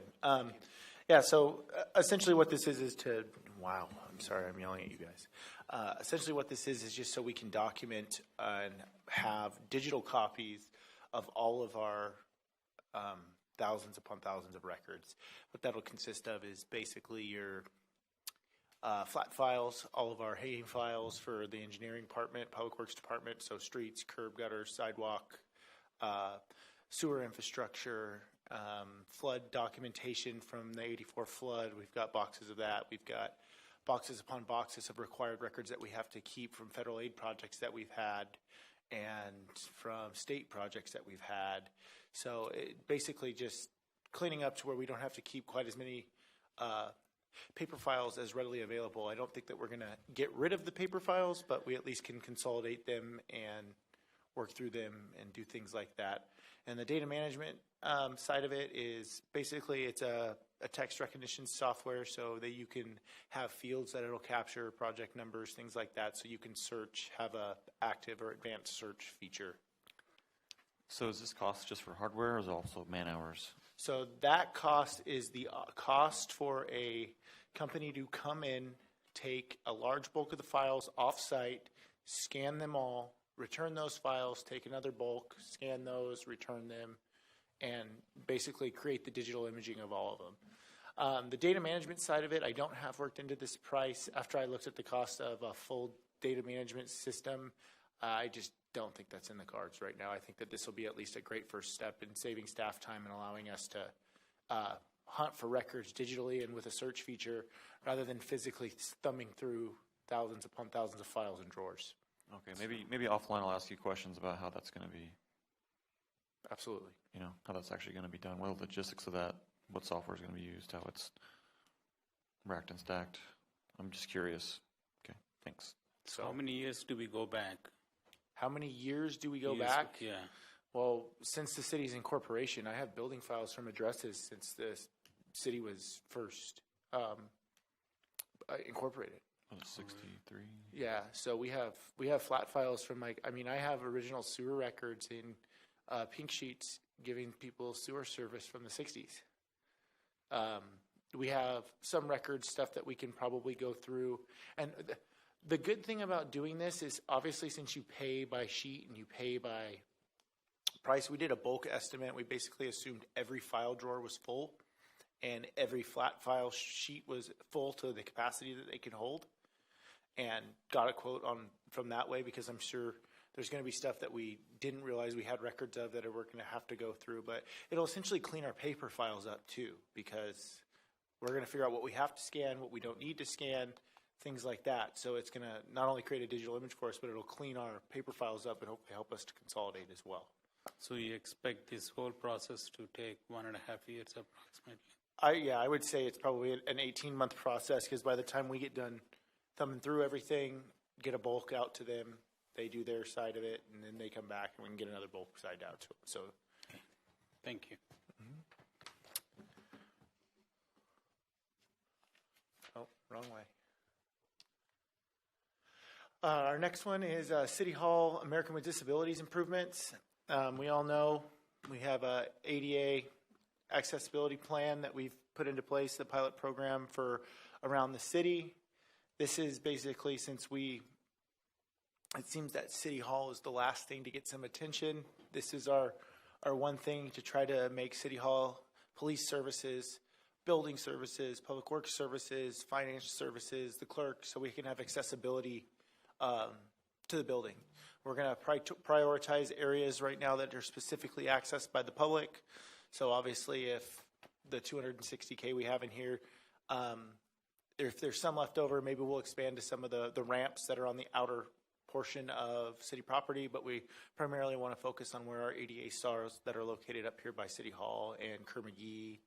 And there's one set that was already done by the splash pad, but there's a couple other ones right in that vicinity. So that's essentially, it's the first step into making the City Hall accessible to all humans that are in Ridgecrest or visiting. So, is there another slide I need to go? Well, I think that's it for me, right? That's it for you. Oh, no, this one, Do you do this one? You want me to do this one? I'll take this one. Okay. Sweet. Do you want to hand me the?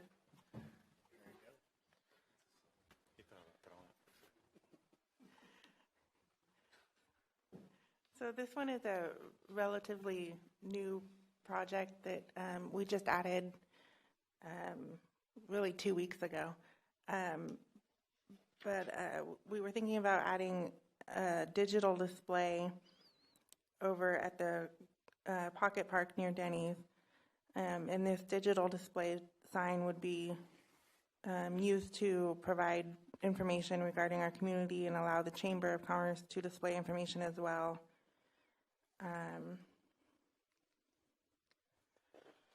And so the estimated cost of this would be around $175,000.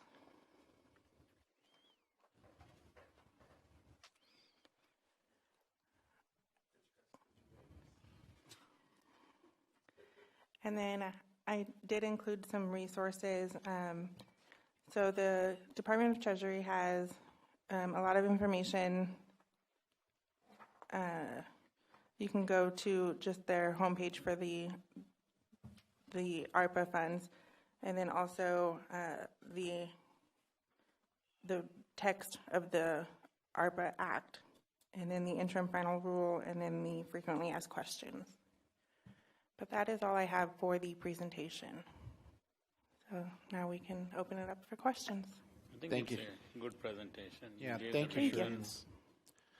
You gave the justification here, so we know which part of the rule you are applying for each of these things. So most of it is infrastructure, I think, right? Correct. Yeah, most of it's infrastructure. And included in your binders, you do have the rule, the interim final rule, and the frequently asked questions. And then you also have a spreadsheet that lists all of the projects and their fund source, and then also the justification, so that you can go find the justification in the rule and interim final rule and frequently asked questions if you would like. Do we have the interim final rule on our website anywhere?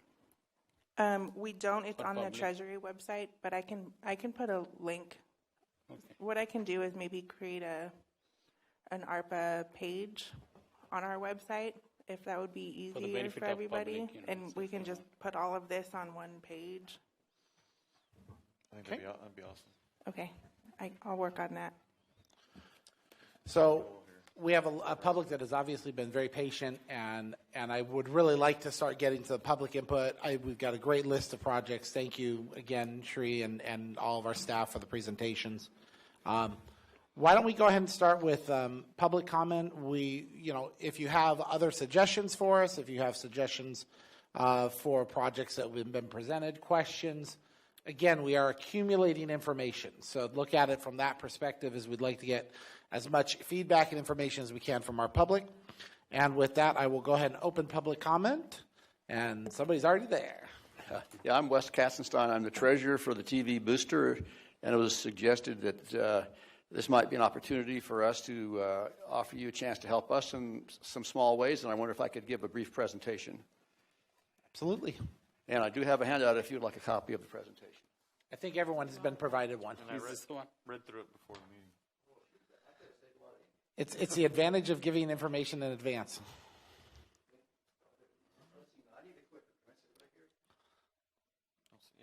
I don't think it's loaded into the. It's not loaded into the queue. Shoot. Okay. Well, we have it. We have it in We'll color follow on along. front of us.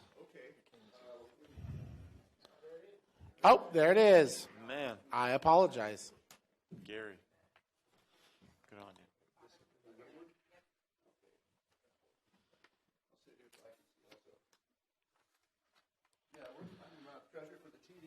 Can I real quickly can I ask, can we give the gentleman an additional 5 minutes of time, since he's put a lot of effort in here, and I just want to make sure that we don't stop him, and also, so you have about 10 minutes time, Wes. Okay, great. Fantastic, sir. Thank you. Yeah, TV Booster, just if you look to the south of town and see the golf ball on top of the mountain, we're located right there on a small plot of Navy land that we use under license. And let me just go to the proposal. We'd like you to help us purchase 3 new TV transmitters, and for a total of $18,281. And if there's extra funds, we'd like to make that to include a 4th transmitter to up that amount just a bit to be used as a spare. But let me go give you a little background information. We've been providing free over-the-air TV to the Indian Wells Valley since the 1950s, and FM radio since the late 1960s. So if you listen to National Public Radio, the jazz station, the classical station, that's us. We offer 69 TV channels, most from Los Angeles. Right now, we rebroadcast the City Council chambers. So right now, these proceedings are being broadcast in Indian Wells Valley using our resources. And we also broadcast the 3 channels from the local TV station, KZGN. And as I mentioned, we have 8 FM stations. I'm just going to rattle through a couple of real quick pictures. Construction started in the 1950s. Some folks say that's the China Lake Way, a mattress and an old pickup truck, which is probably a new pickup truck back then. And here's what we do. We receive signals from Mount Wilson in the lower left of the picture, and we receive them on Laurel Mountain. We also receive satellite signals as the green arrow, and we also receive signals from Ridgecrest, and we broadcast them to the Indian Wells Valley, and that's the pie-shaped feature there. Jumped ahead a couple on me. How do I go back? There we go. So this is our receive antennas, receiving signals from Los Angeles. This is the building in which we process the signals. This is what's inside that building, and you can see we have racks of transmitters, and you see the transmitters, the sort of the gray-colored ones in the foreground. We're talking about we need to replace those, and I'll tell you why in a minute. And these are the antennas then that we send the signals into the Indian Wells Valley with. We have 69 TV channels that people can receive for nothing, and as I mentioned, we have 8 FM radio stations focusing on the areas that are kind of unusual: classical, National Public Radio, jazz, etc. So that's what we do. We're a nonprofit. We don't earn a nickel. We're all unpaid volunteers, and we pretty much do it all. And fortunately, we have the kind of folks in this basin that can do it. Our funding is almost strictly donations from users. We do occasionally get a small grant from a Wacom thrift store.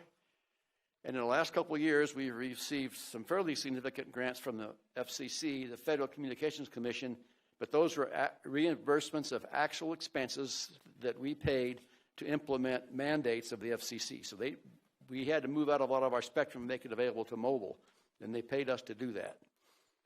They reimbursed us to do that. So now I'm going to slow down just a bit. Talking about transmitters, we have 15 operational transmitters now. 8 of them are newer that we purchased with the reimbursement FCC funds, but we have 7 older transmitters, and I'm going to focus on those. And they're approximately 15 years old, and 5 of these 7 have high failure rates. And we're finding that replacement parts are not available anymore for these transmitters. 2 of these 5 have failed, and we've taken them out of service. And right now we're using backup transmitters, and we have 3 backup transmitters, improvised backup transmitters. And we, in fact, ordered 2 new transmitters to replace these 2 that have failed, and those transmitters arrived just today, I guess. Is that right, Ken? So we will be installing those. So that will free up those 2 improvised backup transmitters. So bottom line, of the 5 transmitters that have high failure rates, 3 of them we still have operational, and it would be really nice to have those replaced. And as I mentioned, we have a total of 3 improvised backup transmitters, 2 of which are in use right now. And of course, those are what we can pull together. And it would be nice to have at least 1 newer one. So our plans for the unreliable transmitters, for the 3 that have not failed and probably will fail, is we'll use backup transmitters as these unreliable units fail, and then our plan would be to purchase new transmitters as our donation proceeds allow. So that would happen over the next number of years, because we need to keep a reserve in our finances for unanticipated expenses. So basically, This is kind of a risk area for us. It places undue reliance on the 3 improvised backup transmitters. And if the ARP funds could be used to provide us 3 new transmitters, that would be of high value to us. The backup transmitters, as I mentioned, we have 3 improvised transmitters. The new transmitters that we just ordered and the ones we would order to replace the 3 aging transmitters, they have some real nice new features. They can be controlled remotely from the web, and they're broadband and tunable. So that would allow Ken Wetzel, when we have a transmitter go out, to just get on his computer at home and turn on the backup transmitter instead of us having to wait till we get access to Laurel Mountain and change it out. So there would be a high payoff for us if we could at least have one of these more modern backup transmitters. So as you notice, we're trying to keep this cost to the minimum that we need right now. So once again, our baseline request would be if we could use ARP funds to purchase 3 transmitters to replace the 3 failing older units. And the 2 we just purchased were $6,093.75 each. And so we would purchase 3 of those for $18,281.25. We would like to offer an option that if you wanted to help us get a new modern backup transmitter that we could control remotely like we talked about, that would add another $6,093.75 to it to bring the total for all 4 transmitters then up to $24,375. So that's what we're requesting, is if you can help us buy some new transmitters, that would be a high payoff for us. And what are the benefits for the community? We keep a list of active donors, folks who actively donate, and right now we have 330 households on that list. So that means there are 330 households that actively donate money. But we really don't know how many folks out there use our services. We routinely, at Santa's Art Shop or the home show when it still happened, we routinely run into people who are using the service and just assume it came from the heavens. It's always been there when they were kids, and they don't recognize that if it weren't for our efforts, they wouldn't be able to just put up an antenna and receive free over-the-air TV. So we don't really know how many people are using it. We do routinely run into folks, guys that come and help me build my new patio. Do you use a booster? Yeah, we do.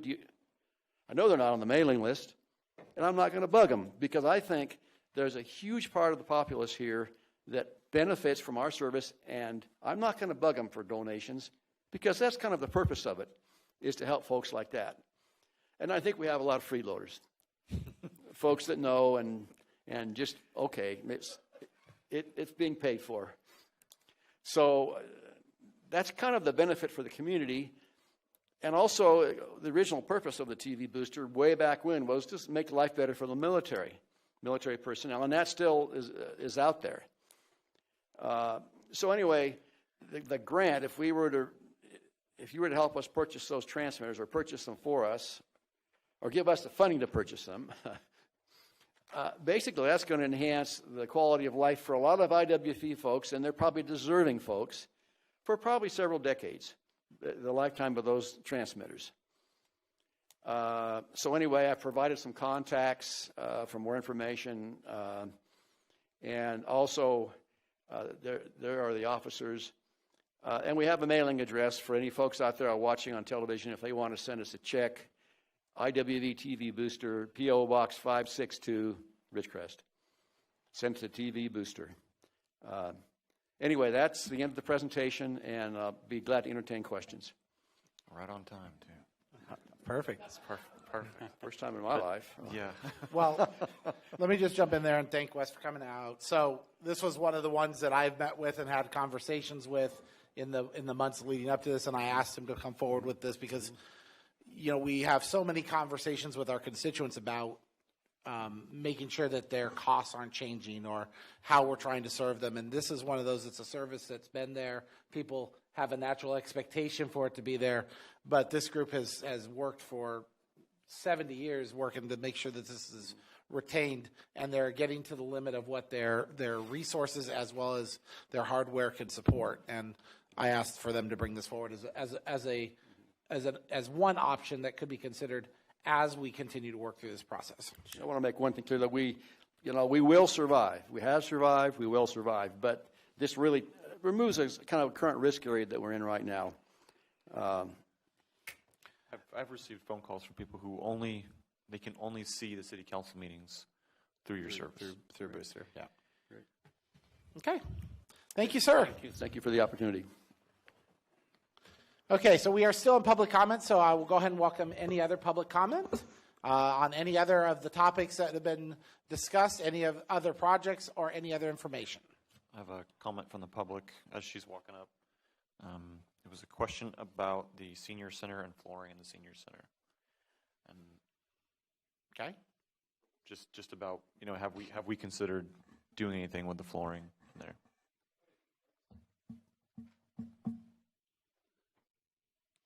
Well, I think that's. I mean, it's not a project that's been looked at, I believe, at this time. But I thought we replaced the flooring a couple of years ago when we did that CBDG project, when we refurbished the bathroom and then replaced all the tile. The public comment is that it appears that it may not have been. It's in a way. We can check. Yep. Okay. Ma'am. My name is Alice Hibbs. I'm a member of the board of the IWV, youth softball. We have been working with Narissa a lot about some of these projects. I noticed a lot of them were Leroy Jackson Park, and we just wanted to thank the city for working with us. We moved off base, had our first season here in the city this summer, believe it or not. We played softball throughout the summer. And just for the summer ball, we actually ended up with just over 100 players. So you can imagine what we're looking forward to having in the spring when we get back to our normal season. So these projects that are listed, along with some that were already approved that are waiting to be implemented, it's very important to us. And not just us, we feed into the high school program. And the high schoolers, I mean, that's one of the few, I think there's only like 3 sports that don't participate there at the high school. And softball is one of them. So these projects, I know in the past people have thought, oh, those softball fields don't get used. They get used. They get used year-round, and by groups that, don't necessarily have the funding to do these type of things. We had to rent porta potties. Luckily, we did get them donated, but we had porta potties during the summer. And as you can imagine, porta potties in the summer in Ridgecrest just isn't the best experience in the world. And like we talked about, they mentioned how far away the other bathrooms are. When you're playing softball or any sport, the amount of time that you have to leave to go to a bathroom is kind of ridiculous. You would miss an inning pretty much trying to go from the fields to one of the bathrooms. And sadly, we've had issues with it not being completely safe to use the county park bathroom. So the girls actually take baseball bats and have a partner that goes with them to make sure they're safe there. So if the question comes up about why is there so much going on at Leroy Jackson Park, we definitely thank you and hope that you will consider approving all these projects. We have lots more. We gave Narissa more projects we would love to do, and we would love to work with you guys on making those happen. But I definitely want you to understand and to know, and the community to know, that this is being used. The softball fields are being used. We're even using the little T-ball practice field. We use every part of that park that we can for softball, and so we just wanted to come out and make sure we showed our support and let you guys know how important it is to us. Thank you. Thank you. Okay, any other public comment?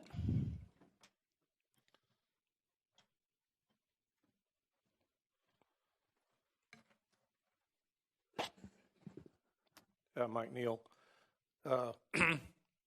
So not having seen this before, I just try to think a little bit when I see the first few pages of the presentation about this and the terminology of what the plan itself is supposed to be and what it clearly, I believe, was at least initially conceived to be for. It's called the American Recovery Plan Act.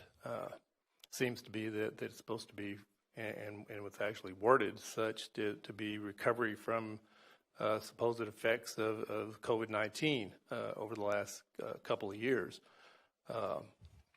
What's glaring in the amount is that it's all about sports fields and Leroy Jackson. Huge amounts, actually. I didn't sum them all up. Maybe some of you did, but I think off the top of my head, it's more money being requested there than even close to being enough with this $6-something million. And yet, we're talking about spending all that much money, which is, I find a little difficult to see how improving sports fields has anything to do with recovering from the effects of COVID-19. I'd be glad to hear somebody give me some kind of explanation as to how that works, because I cannot come up with anything. It did state, however, that specifically, what I saw on one of the first few slides, there was infrastructure such as wastewater, things like that. Well, as you should all be well aware, we've got a wastewater plant that was declared to be falling apart back in 2012. Well, I think that's 9 years ago. We've drug our feet with all of the negotiations with the Navy. I don't think we've even got a new plan for it, but we do know that it's a critical piece of infrastructure that we're going to need going into the future, that we're going to need tertiary water treatment, which was never part of the original plan and needs to be into the current plan, which obviously, I'm going to shoot off the top of my head from what I've heard in the past. Maybe Mr. Katzenstein remembers the tertiary part of that is probably $6 or $7 million, maybe more than that. Is that right? Okay. Anyway, I would say at least that much. Now, compare the two requests for, what looks like this is turning into kind of a slush fund grab for money kind of a scenario here. Sports fields are, they're good for kids, really good for sports, development of character, so forth and so on. But that's a portion of the community that uses those. I believe the wastewater plant probably is used by everybody. But yet we're not talking about putting one dime into that. The question would be, ethically considering what these funds are supposed to be for and what they're specifically called out to be used for, why not? You could save your citizens, all of your citizens, a good chunk of change by putting several $1 million towards the wastewater plant construction. We've been basically overtaxed for that since 2012. They're socking away so much money into that fund that in 20 or 30 years they'll have enough cash to build a brand new one all over again. And that's not supposed to be the approach, but that has been. So we've been overpaying. You could ethically serve your citizens a whole lot better by putting a big chunk of this cash into that plant and reducing the amount that we're all getting charged every single year as tax to help pay for that plant. We all need it. We all use it. And to talk about, literally more than what these funds are even touted to be at $6-point-something million, throw that into ball fields is very, very slanted, I think, in the wrong direction. And to not even see anything like that be even talked about is very disappointing. It doesn't display objectivity in what the real need around the community for the total benefit of the whole community is. Thank you, sir. Any other public comment? No? Is there any public comment on the phones? No? Okay, well, we're going to have council discussion at this stage, and I certainly would welcome, if there's any of the ones that we come up with or we're talking about, if there's a group or representative for that group, and you could add something, please, wave us down. Make sure we get an opportunity to get that input. How would you like to go about this? You want to start with individual projects? You want to talk individual things of note?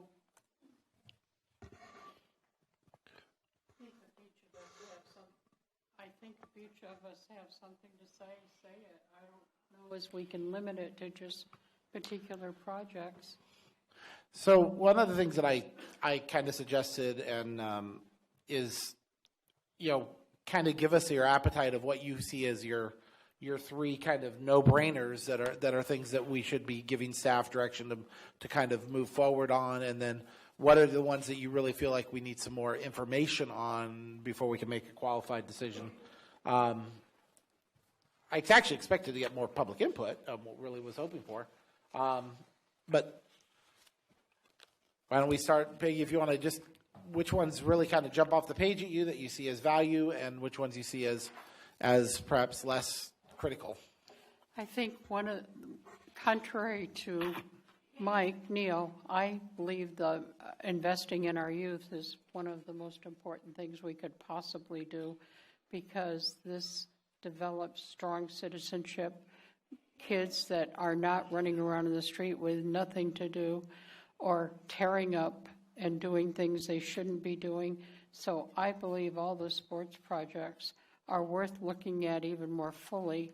I don't say that it should be limited just to the sports projects. And we have grant money that we've been using for wastewater. We have fund money that we've been donating. We've been pledging and keeping in accounts for wastewater. I think that is entirely separate from this, and I don't know that there is anything that's more important in this community than keeping the restrooms working.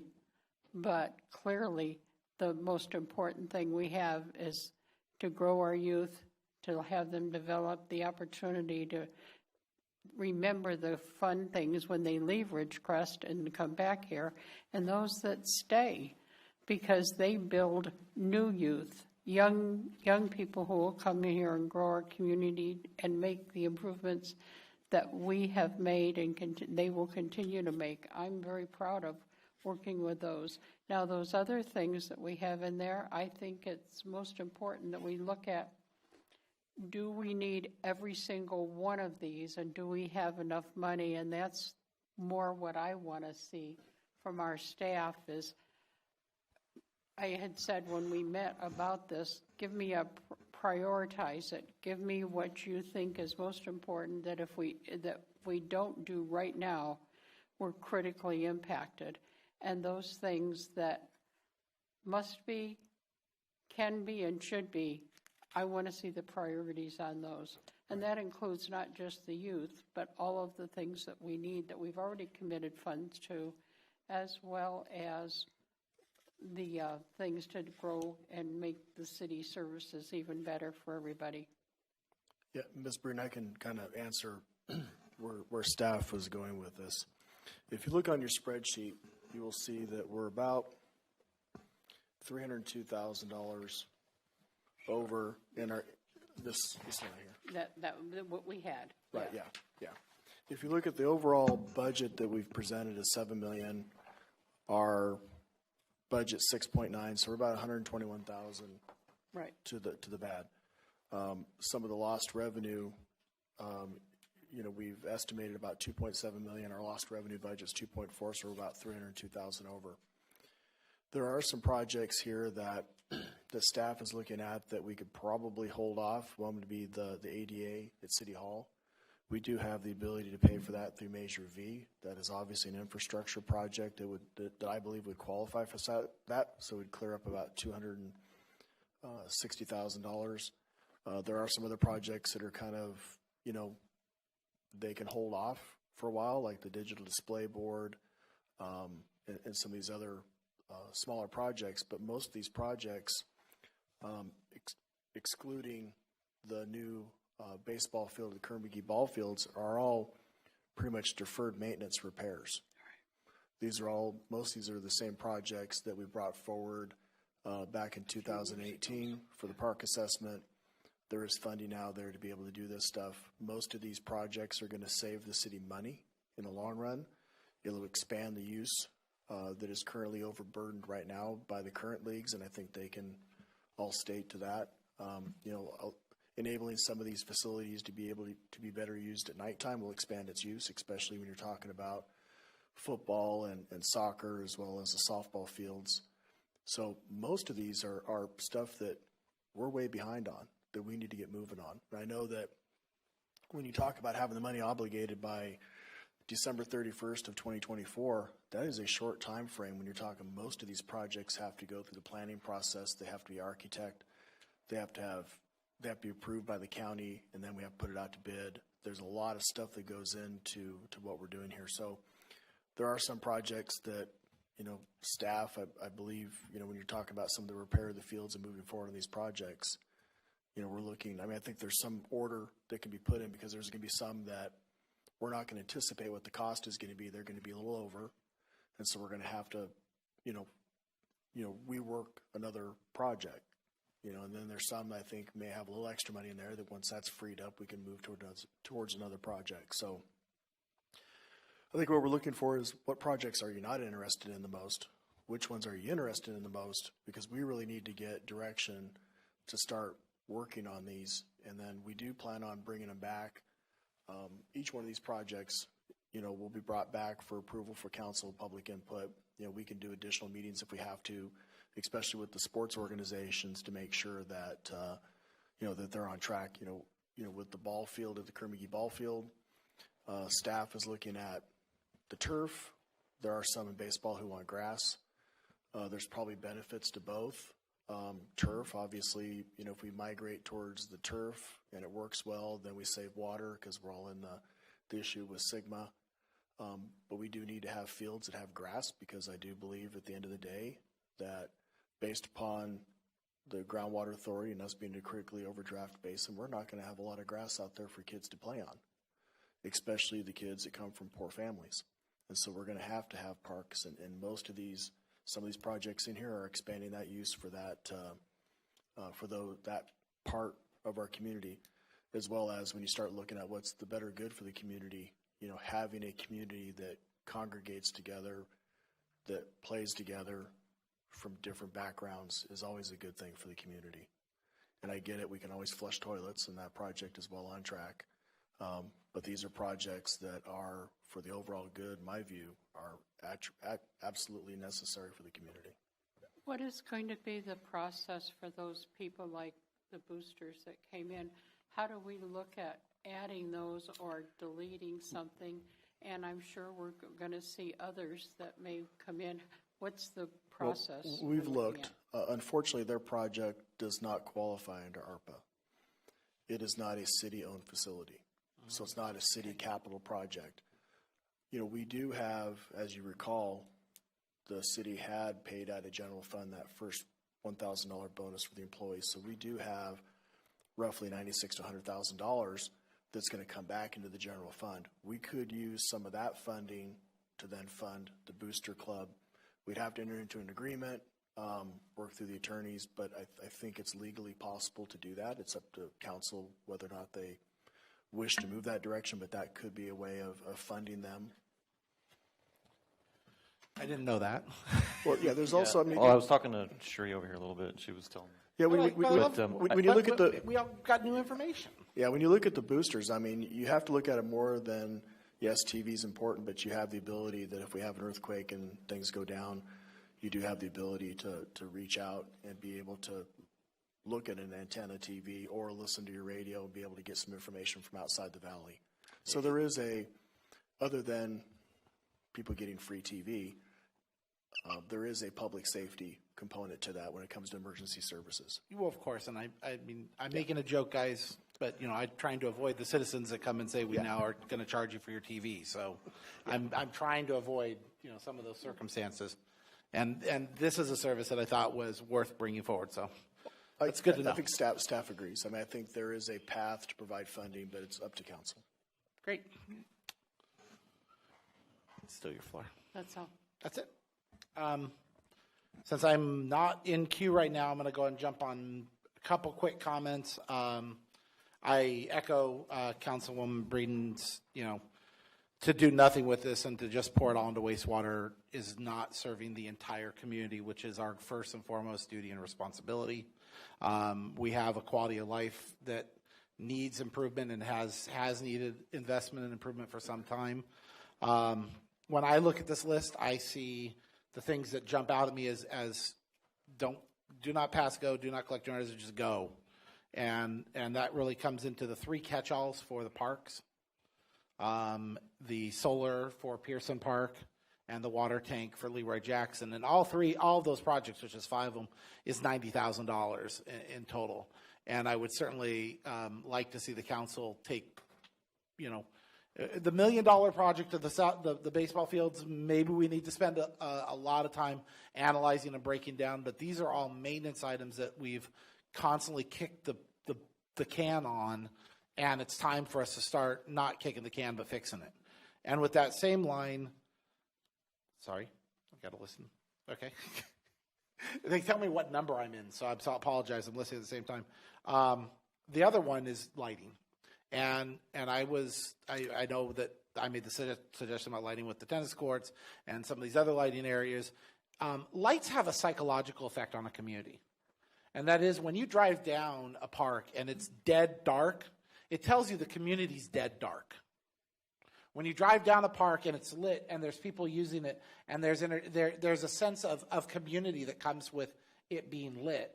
And I think that's just something that we have, we either don't have the money, which is quite often the answer, or we simply find a way to shoot ourselves in the foot as a community.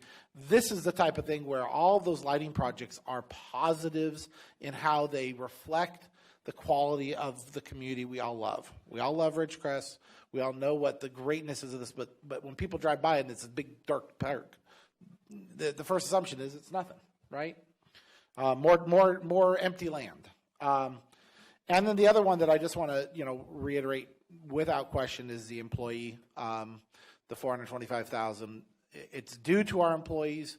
It's been due to our employees over the last decade. I understand this isn't a solution to the problem that we still have for our employees, but it's absolutely it's critical that we continue to reflect the attitude that the employees are an important part of our community. They are an important part of maintaining the infrastructure of our community, and they have been ignored for over a decade, and we need to continue to make the improvements and opportunities as best as we can. So they have my full support on that front.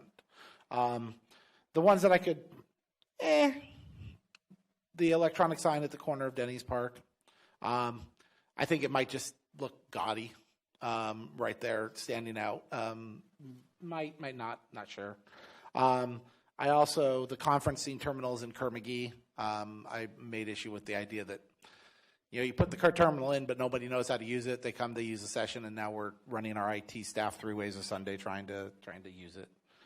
On the IT side, I'm a big IT provider. I think those are also things that recording. Well, apparently I didn't get called on. Okay, my apologies. Thank you, California Redistricting. I will see you again on the 23rd. My apologies, and I can drop that out and move forward. The other one is, so IT is a basic infrastructure. It's a basic need. And the more that you maintain the ongoing infrastructure, the greater staff efficiencies you're going to get, the greater digital efficiencies. Trying to hold on to a computer to kick its last bit of life out of it because you don't want to reinvest is, just ask yourself when the last time is you replaced your cell phone. And how many you've replaced it in the last, cell phones, let's see, the iPhone showed up around 2008 or 9, if I remember right. How many times, what are we on, version XV 13.7, how many times you replace it? It's the same thing. It's computers. If you're not investing in computers, you're falling behind in them. And then everything else, on the QCTs, just as again, public mindset idea is, if we can get some of these in Clean California as well, it only opens up more opportunities to do greater things, which is why I'm fully supportive of those. So those are the ones that kind of jump out at me. I guess if Travis needs to clean up his paperwork, that's appropriate. But if he kept it in order in the past, maybe we wouldn't have that problem. But that's just me being a little harassing. And I think that's the bulk of my comments. Thank you to the boosters for coming in and presenting to us and at least showing us a need where ARP may not be able to do it physically, but perhaps the benefits of ARP can be used for its benefit. And I'll pass it on to Solomon. Yeah, I fully support most of these projects, especially improvements to the parks, baseball fields and football fields. That's what makes our community stand out. That's what when base hires new engineers, that's what they look for. How is the quality of life in this community? So this is going to definitely improve our quality of life. COVID sometimes is a blessing in disguise. So otherwise we would not have seen this $7 million for all these improvements. So I'm glad staff has come up with all these proposals. So I'm fully supporting this expenditure. Thank you.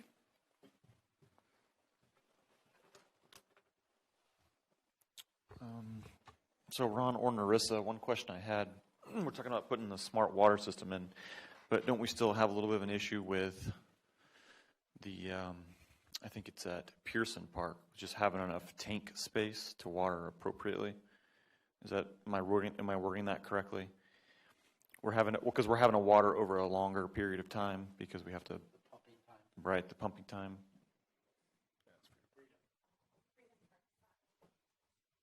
So Freedom Park is the one where we were questioning the tank space. After speaking with Nick and him looking into it further, it doesn't appear to be that. I think a lot of it just has to do with adjustments and stuff. But we haven't completely narrowed that down. But Pearson Park wasn't the tank space.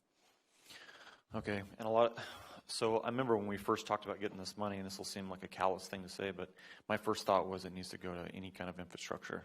So sorry, I'm not hammering on you, but and I think that at least in conversations, you've answered most of those questions, Ron. That I think I brought up well pumps, and you said, well, those have been replaced. We're okay there. Tanks, I'm worried about that.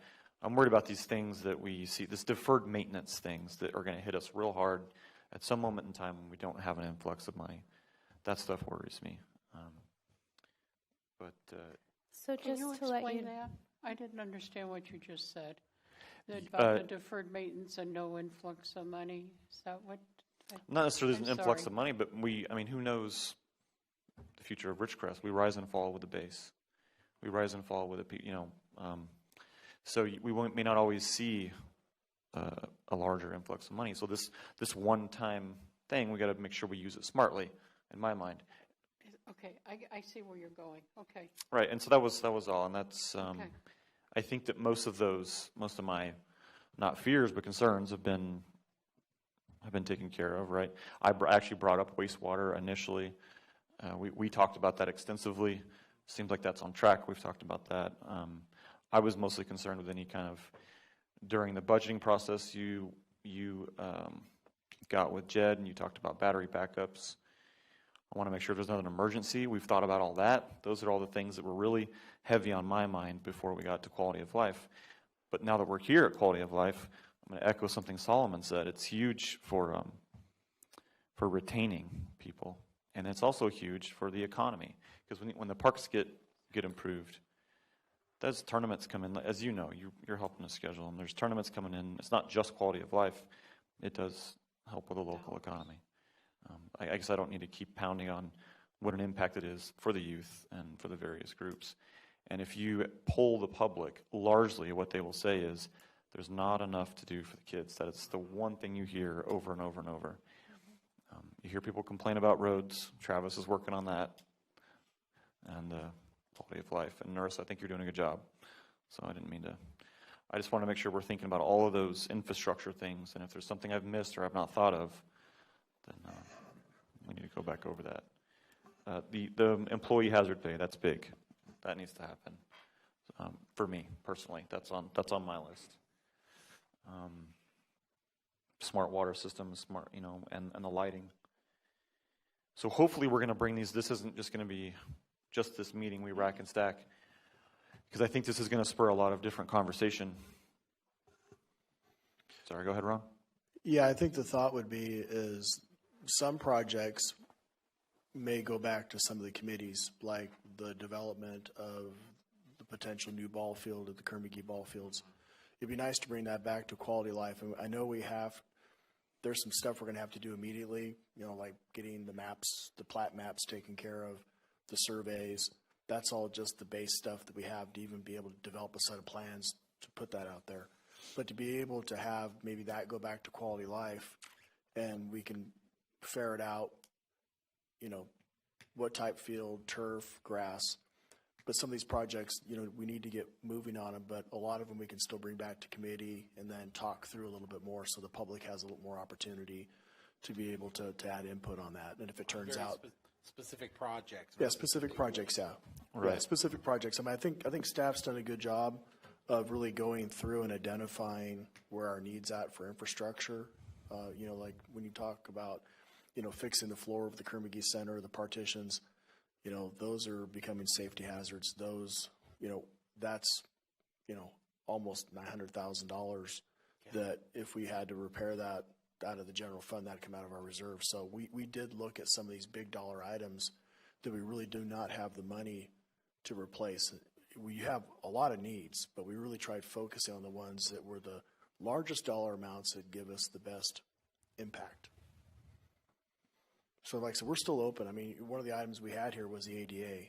I know we need to work on that, but because of the way the QVC and how the money can be spent currently, we may need to look at, well, we have to deal with the ADA. Can we shift that and then move it into the Measure V? If we get the California Clean Grant, we might be able to shift a couple of these projects into the California Clean Grant. But in the meantime, if these are worthwhile projects, we can still move forward with the planning aspect of it because that does have to have a lot of lead time to it. And if it turns out we get the grant, then we have funding that we can then shift and use for another project.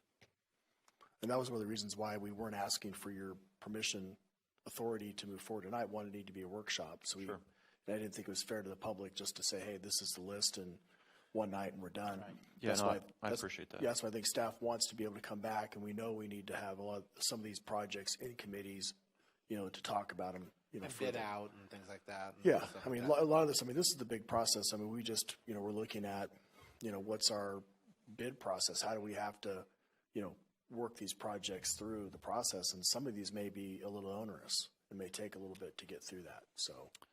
Yeah, the other thing I wanted to touch on was the IT stuff. Matt, is this all you need? That's a bad. You're gonna have to stop this because his head can't get through the door now. Because I don't like the idea of moving past an opportunity like this and us remaining in the past. And this is going to be something else I want to tee off on with Travis, because Travis, you and I had a conversation about when you do planning, there was a software system. Do you remember what I'm talking about? That you can, well, no, not GIS. But at the time, you told me, yeah, it's a bridge too far, it's too much money, and we can't do that right now. Is that still the case?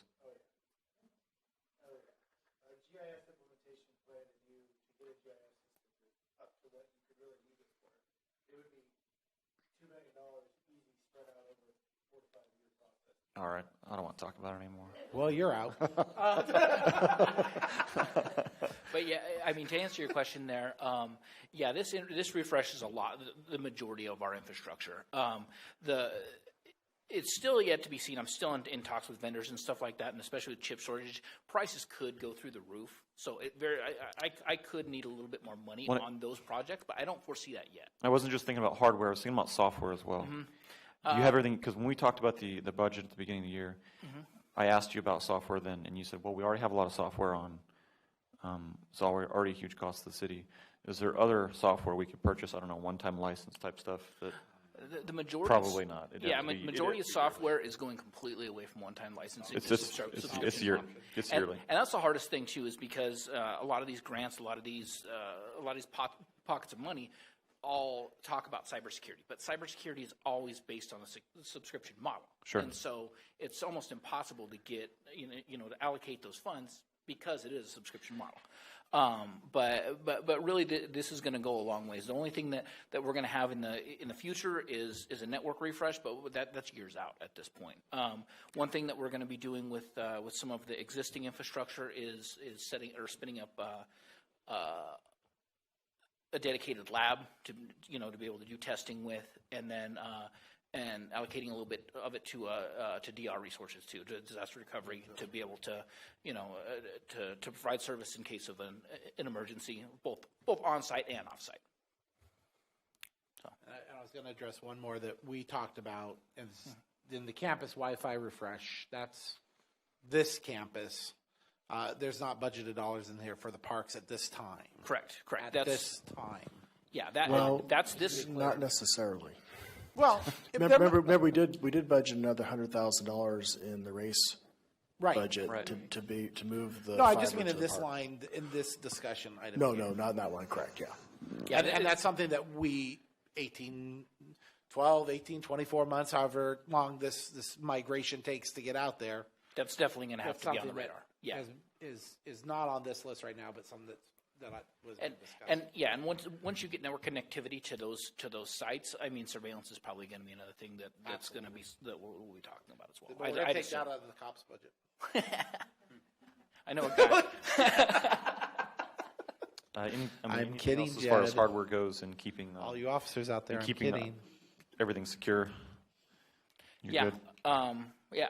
I mean, we're doing really well with those with those replacements. Only thing I could see in the immediate future would be, as of right now, our firewall is we have one firewall and we have a cold spare, and so at any time we can take that firewall, boot it up, put the config on it, and our downtime is only the time of switching that. If we brought that into an active failover, it'd be nice, but at the same time, it's a nice to have. It's not a need to have. Thank you. And you talked about the battery. You helped the battery. We took care of battery in this year's budget, but we also talked a lot about generators. Generator. I mean, that was another one that was in the conversation. The big challenge with it is the battery development. It's just not there yet for. It's not. For the city to really commercially develop it in an effective way. That was, and I apologize, I shouldn't be speaking. No, but absolutely. That's what our conversation was Yeah. largely about in terms of a true good long term.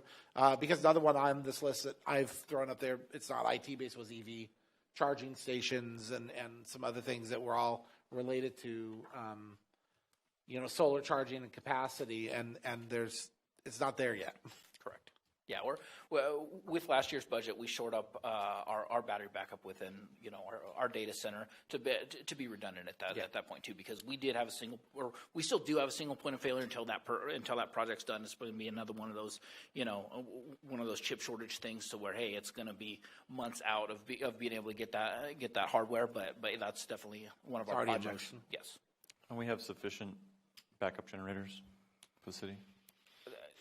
The backup generator is That's a trick question. it's original. It's original to the building, and so.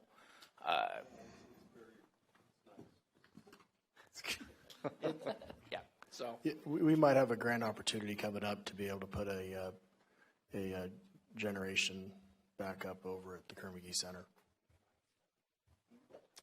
Okay, I don't have any further questions. Open. Is there any projects you kind of go, Just curious. No, because that would be picking and choosing stuff that's. I was curious. What's the time frame for bringing this back? Some of these projects we're going to start bringing back to you during the next meeting. The employee pay, probably, and then some funding to start on the plat maps for the parks, to start laying the groundwork for any sort of architectural drawings that have to take place. As I said, I certainly think there's 5 projects that, again, that $90,000 are all things that don't require maps or a lot of planning, or they're just if the council flat out fixed. If the council wishes, we could. I mean, staff can come back and start bringing back these projects, and then as we're discussing the projects, we can discuss the list and keep this on the forefront, because there are going to have to be some adjustments in the future, because some of these projects are going to be under budget, some are going to be over budget, because we really just don't know.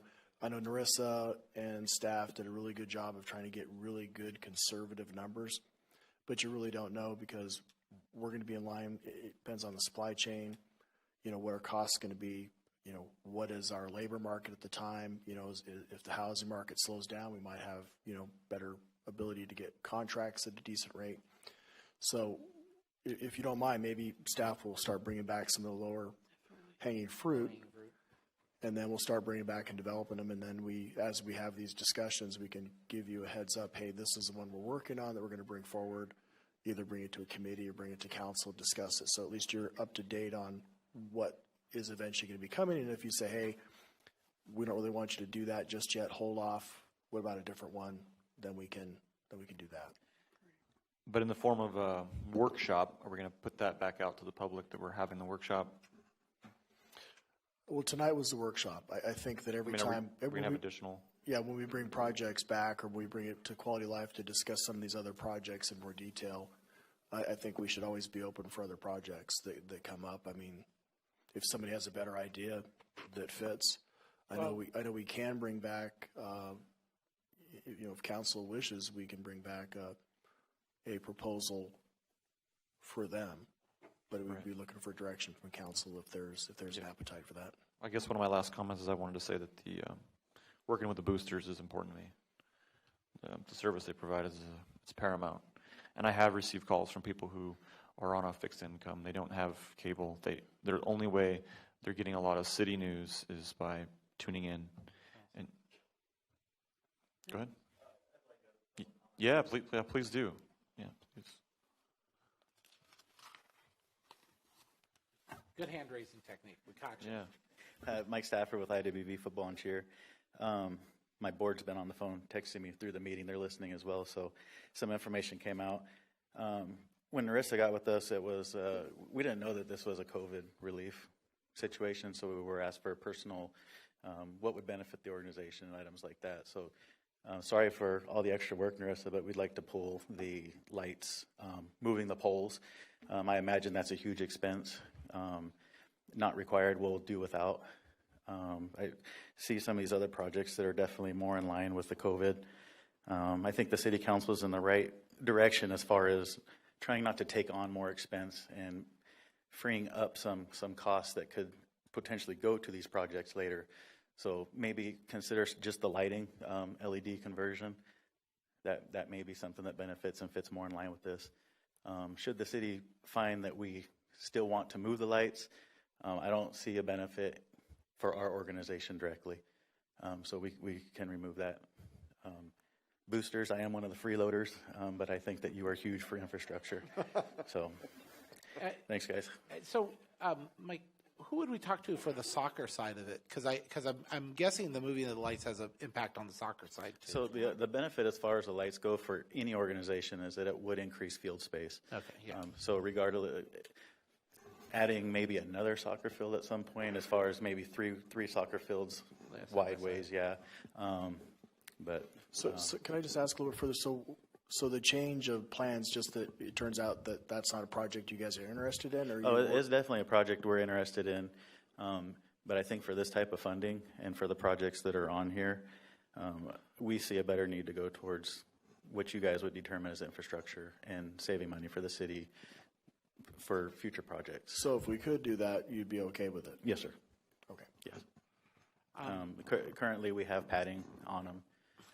That has been a complaint that I've heard from you guys for about the last 3 years. So maybe that's something we can bring back and talk more in detail with you guys. Correct. What I'm saying is we can wait. We can work around, and for this pot of funding, there's more beneficial projects, I think. So. Okay. Out of curiosity, is there another beneficial project that you didn't see on this list that you instantly comes to your head? I mean, this is your opportunity to kind of share. I'm just curious if there's something you see that you're like, this is something glaring missing. No, I see things in honesty. Adding a field that's going to increase maintenance. It's things like that I just don't feel is right for this. I completely understand where the youth comes in as far as investing in and supporting this type of funding. But I'm saying just those lights in itself, moving the poles, I can't justify that with this type of funding. And I can't think of that was our only request, really. I think for football, we're pretty self-sustaining, and we try and just adapt to whatever we're around. Fields have been taken care of great this past couple of years. Nick's done a great job with it. We couldn't ask for more on that.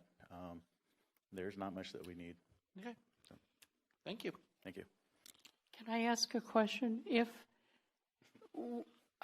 you're speaking for the entire organization, correct? Yes, ma'am. So, okay, because I don't want to see the parents come back and say, we didn't agree with that. We think this is very important. So I don't know who's on the TV right now, but this is mighty. This was a very trying year for us with Okay. complaints and everything else. You're going to get complaints regardless. Okay, all right, thank you. So, Yeah, thank you. no, we'll do our best. Like I said, the main fix for us for those poles were padding. We purchased padding. We didn't get no more complaints. Convenience of having another field or being able to use that as a football field if needed at some point. It's there, but it's not something that we can not work around and still exist. And Mike, we would greatly appreciate it. I just want to let you know, Narissa, I would say you can have a plan A, plan B. One of the big reasons why we might still be willing to discuss it is because if we have multiple light projects in the same area, there could be significant scalability value in being able to retrench because we need to bring power to the tennis courts for lighting or certain. So, that's why we're talking about all those lights in those different areas around. The other is the QCT side, that field sits in the qualified consensus track, which gives us a lot more flexibility to be able to do projects compared to other projects. I understand completely. Thank you. That's why I leave it in your hands as far as the planning situation. But as an organization request, we don't need the poles moved, and I think changing to LEDs would be a good investment. So great. Thank you. Thank you. I know we have baseball here. Did you guys want to?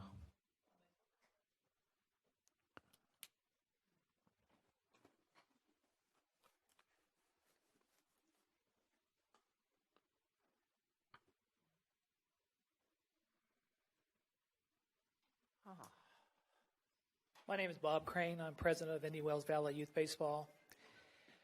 And I've lived most of my life here in Ridgecrest, and I just recently retired from Pacific Gas and Electric, where over the past 30 years, I've probably been into well over 1,000 or so homes.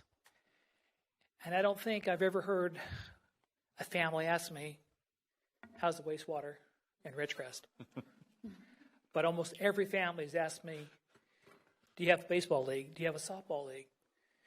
Do you have parks? And those families that have been to our parks have told me that they've never felt safer at a park. They don't have to worry about gunshots, how clean our park facilities are. So when we invest in our youth, it's not an immediate investment, although it is, and we can see gratification almost instantly, but it's a long term for the youth of our community. I played on the same baseball fields 50 years ago that my kids have played on, my grandkids have played on.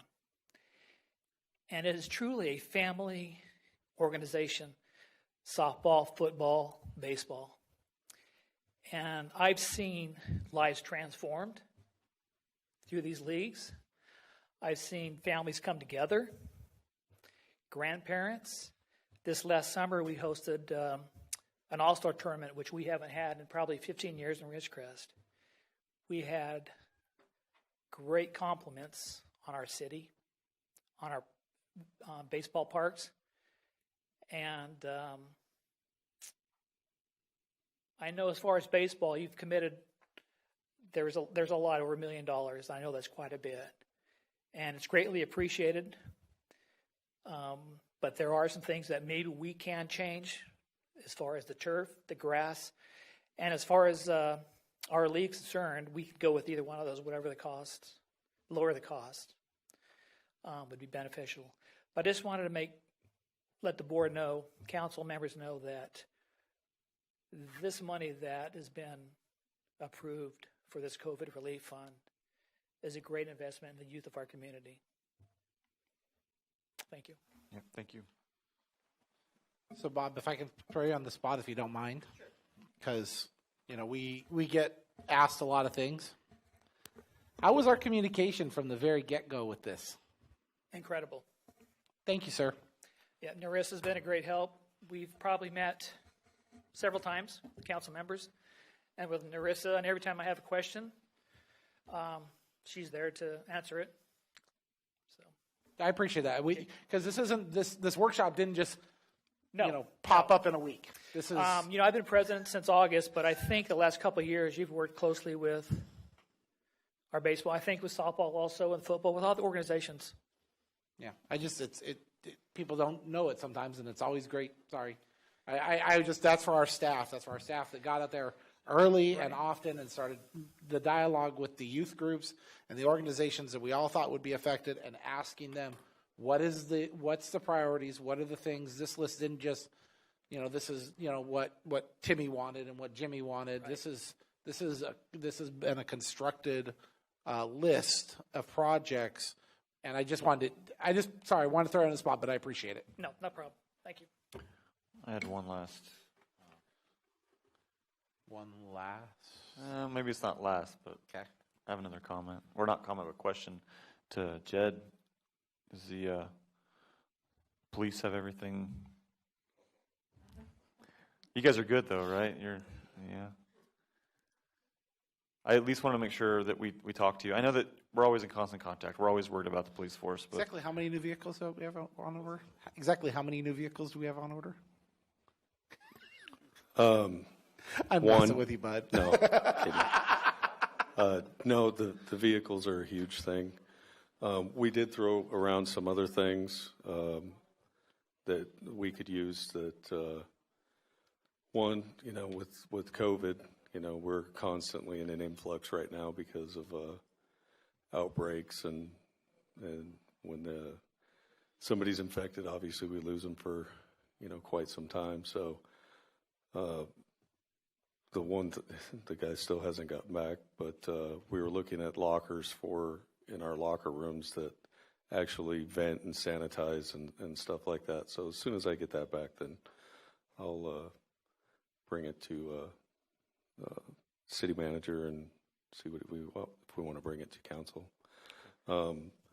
Obviously, taking care of the staff throughout the whole city, but I'll speak for my guys that it's been a long time, and like as you said earlier, it helps with giving the bonuses and stuff, but we need to continue to work toward a fix to take care of everybody that works extremely hard in the city, as you can see by the presentation by all of these folks. I mean, I think Cherie put it together along with Narissa, because Travis obviously didn't do this presentation. Yeah, so it was nice because and we could see it, and it. Yeah, you could see the professionalism. So no, but. And I know that Narissa, even the boosters beat them. I mean, it wasn't. I think that's a big thing that we have to work towards is taking care of the staff, because they do work extremely hard. They do, on top of their. Thank you, Jed. Yeah, on top of their regular duties and operation of the city and keeping things going, they're doing all this research and digging in, and it's greatly appreciated. Yeah, thanks, Jed. Thanks, Jed. I'm done. Okay.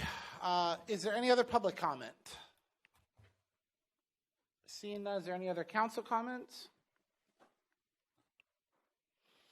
Okay, we'll go ahead and call the workshop closed. Thank you for everyone who participated. Thank you for the feedback. I think, City Manager Strand, do you have sufficient direction from council as far as our opinions on projects and where we'd like to see them? I certainly could see many of these going back to committees and being vetted before they come back before the council, but... Correct. I would assume staff's probably still going to meet weekly on the ARP, just so we can discuss how the projects are proceeding and be able to, how we can... I know you guys love meet with me as much as you do, but so we can at least keep on track with all these projects, and the ones I think we need to bring back to committee, we'll bring to committee, just so we keep as transparent as we possibly can through this process. All right, and the last thing I'm going to do as we close this off is just point that to the camera. That's 33 new projects for this community. In addition to $3 million worth of roads, 12 plus new police vehicles. If you don't think we're investing in our infrastructure and in our community every single day and trying to find better solutions, proof's in the pudding. Okay, next on our agenda, let's go ahead and push back here.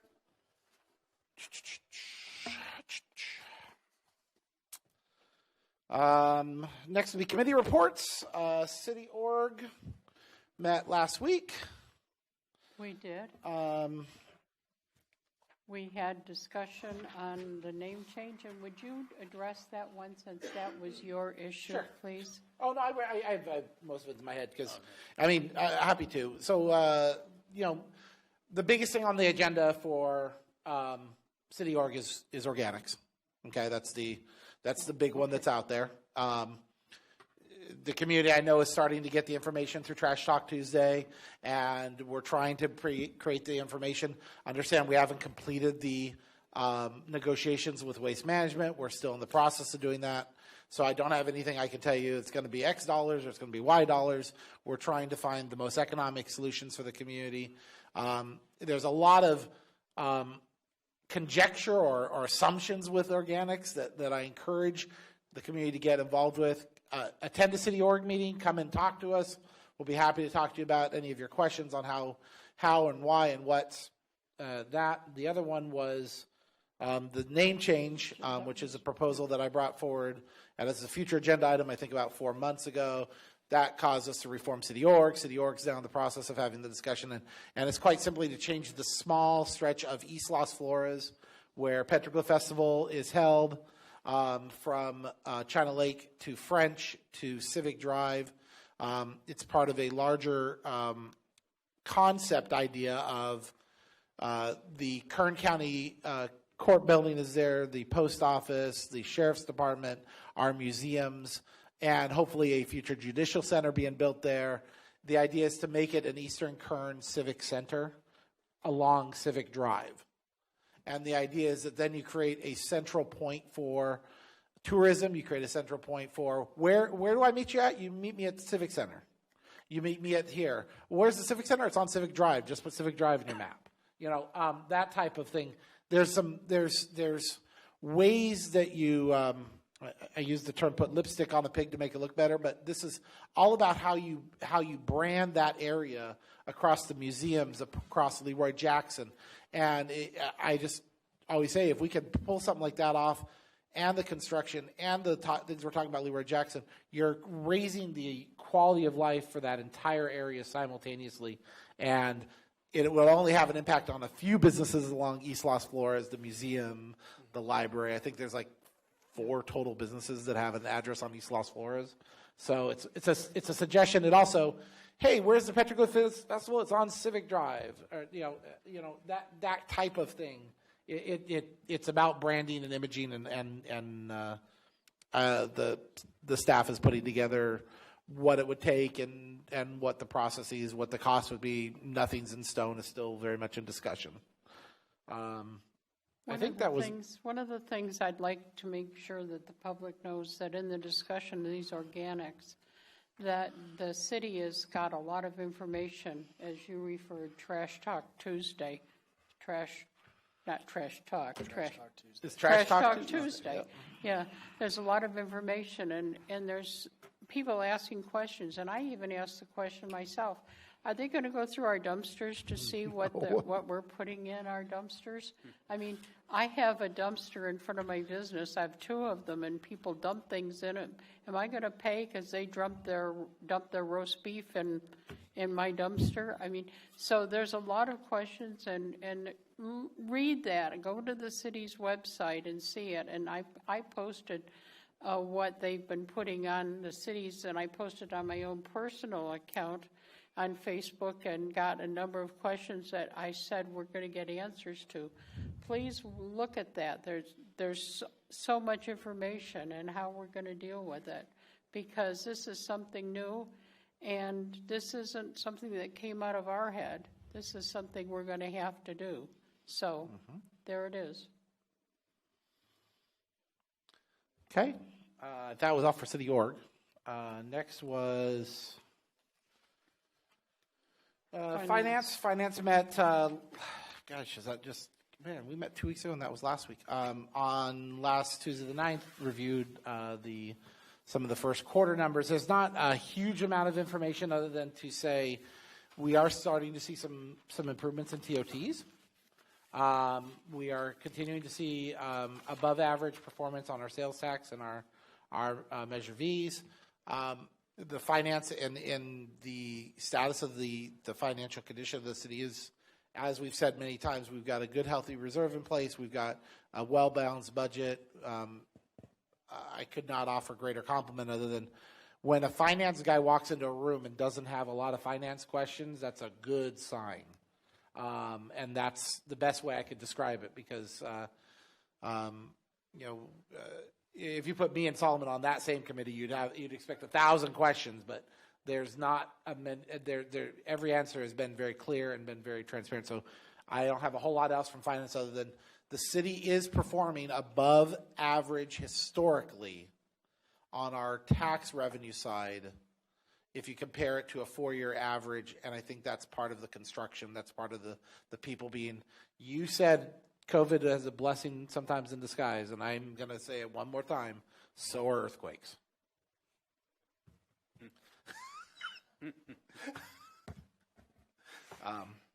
Okay, economic development. We did not have quorum, so we did not meet. What, was somebody on vacation? Somebody on vacation, enjoying in somewhere. And RACVB, they met this morning? No, they moved the They're meeting on to Monday. 29. Isn't that it's like Monday. Yeah. Okay. Other committees, boards, or commissions? I know I'm going to the Desert Mountain Division of Cal Cities. As odd as it sounds, it'll be my first in-person meeting with many of the other elected officials in Palmdale on Friday, and looking forward to that. I know the Eastern Current Economic Alliance is meeting tomorrow. I can't attend that one. That's the one I was unable to attend. And any other committees? KernCog tomorrow for me. So more to come at the next meeting. City manager report? Nothing at this time. Okay, future agenda items? I don't have any others. And mayor and council comments, and I'll reserve the right to be last. Mr. Blades? Good. Solomon? Great meeting, great presentation by Sheriff Freeze, and great presentation by Narissa, Matt, and Travis. So I appreciate your hard work. So we are doing great things, and we are making a change in our community. So you are all part of that. So congratulations. And Peggy? I just want to say thank you to the community for a great Petroglyph Festival. There was a lot of people out there. The wine walk was great. I saw so many people that had not been in the past, and it was an amazing event. So I thank everyone who came, and especially all those who made it happen. My thanks. I should have echoed that same thing, and kudos to Ida VDC, Katie Whitfield at Flight Tap Room, the Chamber of Commerce, everyone who worked. They threw a wine walk together in 2 or 3 weeks' time. They did an incredible job of getting it together, and the turnout. You didn't mention it, but I will. $11,000 raised towards the community fireworks show for 2022, and I cannot stress enough how important that is to seed the return of the fireworks next year. That's a huge kickoff point, and if they can run a couple of those, that would be spectacular. Can you talk to Katie about having a beer walk? Yeah, probably. It's not a bad idea. Yeah, the difference is that people don't usually do 2-ounce tasters of beer, but with the sniffers, and I think that's one thing. You might be able to do something like that. I mean, you can go Bud Light, Natty Light. It would be really. I'm just teasing. I'm having some fun, guys. So with that, again, a great event. I did this, I think, twice before, but this is one I did and I wrote tonight, and it's my closing comment. I want to thank everyone on the staff and the council on another fantastic meeting of what really is happening in Ridgecrest, which is positive, new opportunities. The Mojave View Apartments broke ground this week and are turning dirt. That's new affordable housing for our community and brings with it a bunch of new infrastructure and grant improvements that our community needs. We're talking about making improvements at the every park or ball field that we have a stake in as a community. And it's important to understand that our duty and responsibility is to serve the citizens of the city of Ridgecrest. And I think we're doing that in spades. And I think we've done a great job of it this year. As we go into the holiday season, say a prayer and thank everyone for what's been already a fantastic 2022. But what I really want to take a moment and close with is to address an emotional issue which affects citizens directly as well as how the public perceives issues, and that's vaccine mandates. I'm not endorsing one position over another. I simply want to provide a position for myself as your elected official, which is on September 9th, we know President Biden, through a press conference, indicated that we would seek to implement a vaccine mandate for every employer with more than 100 employees nationwide. That was a statement, not an action, but it spurred a bunch of the debates that we see in our households and in our lives. In the same press conference, he issued an executive order regarding federal employees. I want to be clear, I have no authority to speak on the federal employee mandate, nor am I in any way, shape, or form. On November 4th, OSHA issued a emergency temporary standard on ETS. Interestingly, it was 36 hours after the Virginia election.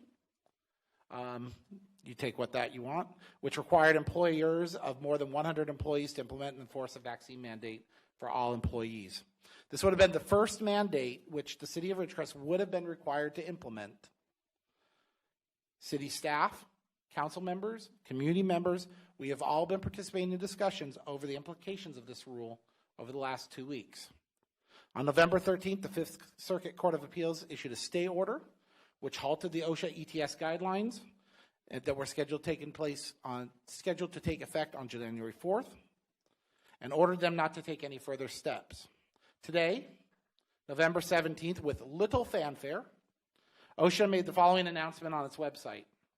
The court ordered that OSHA take no steps to implement or enforce the ETS until further court order. While OSHA remains confident in its authority to protect workers in emergency, OSHA has suspended activities related to the implementation and enforcement of the ETS pending future developments in the litigation.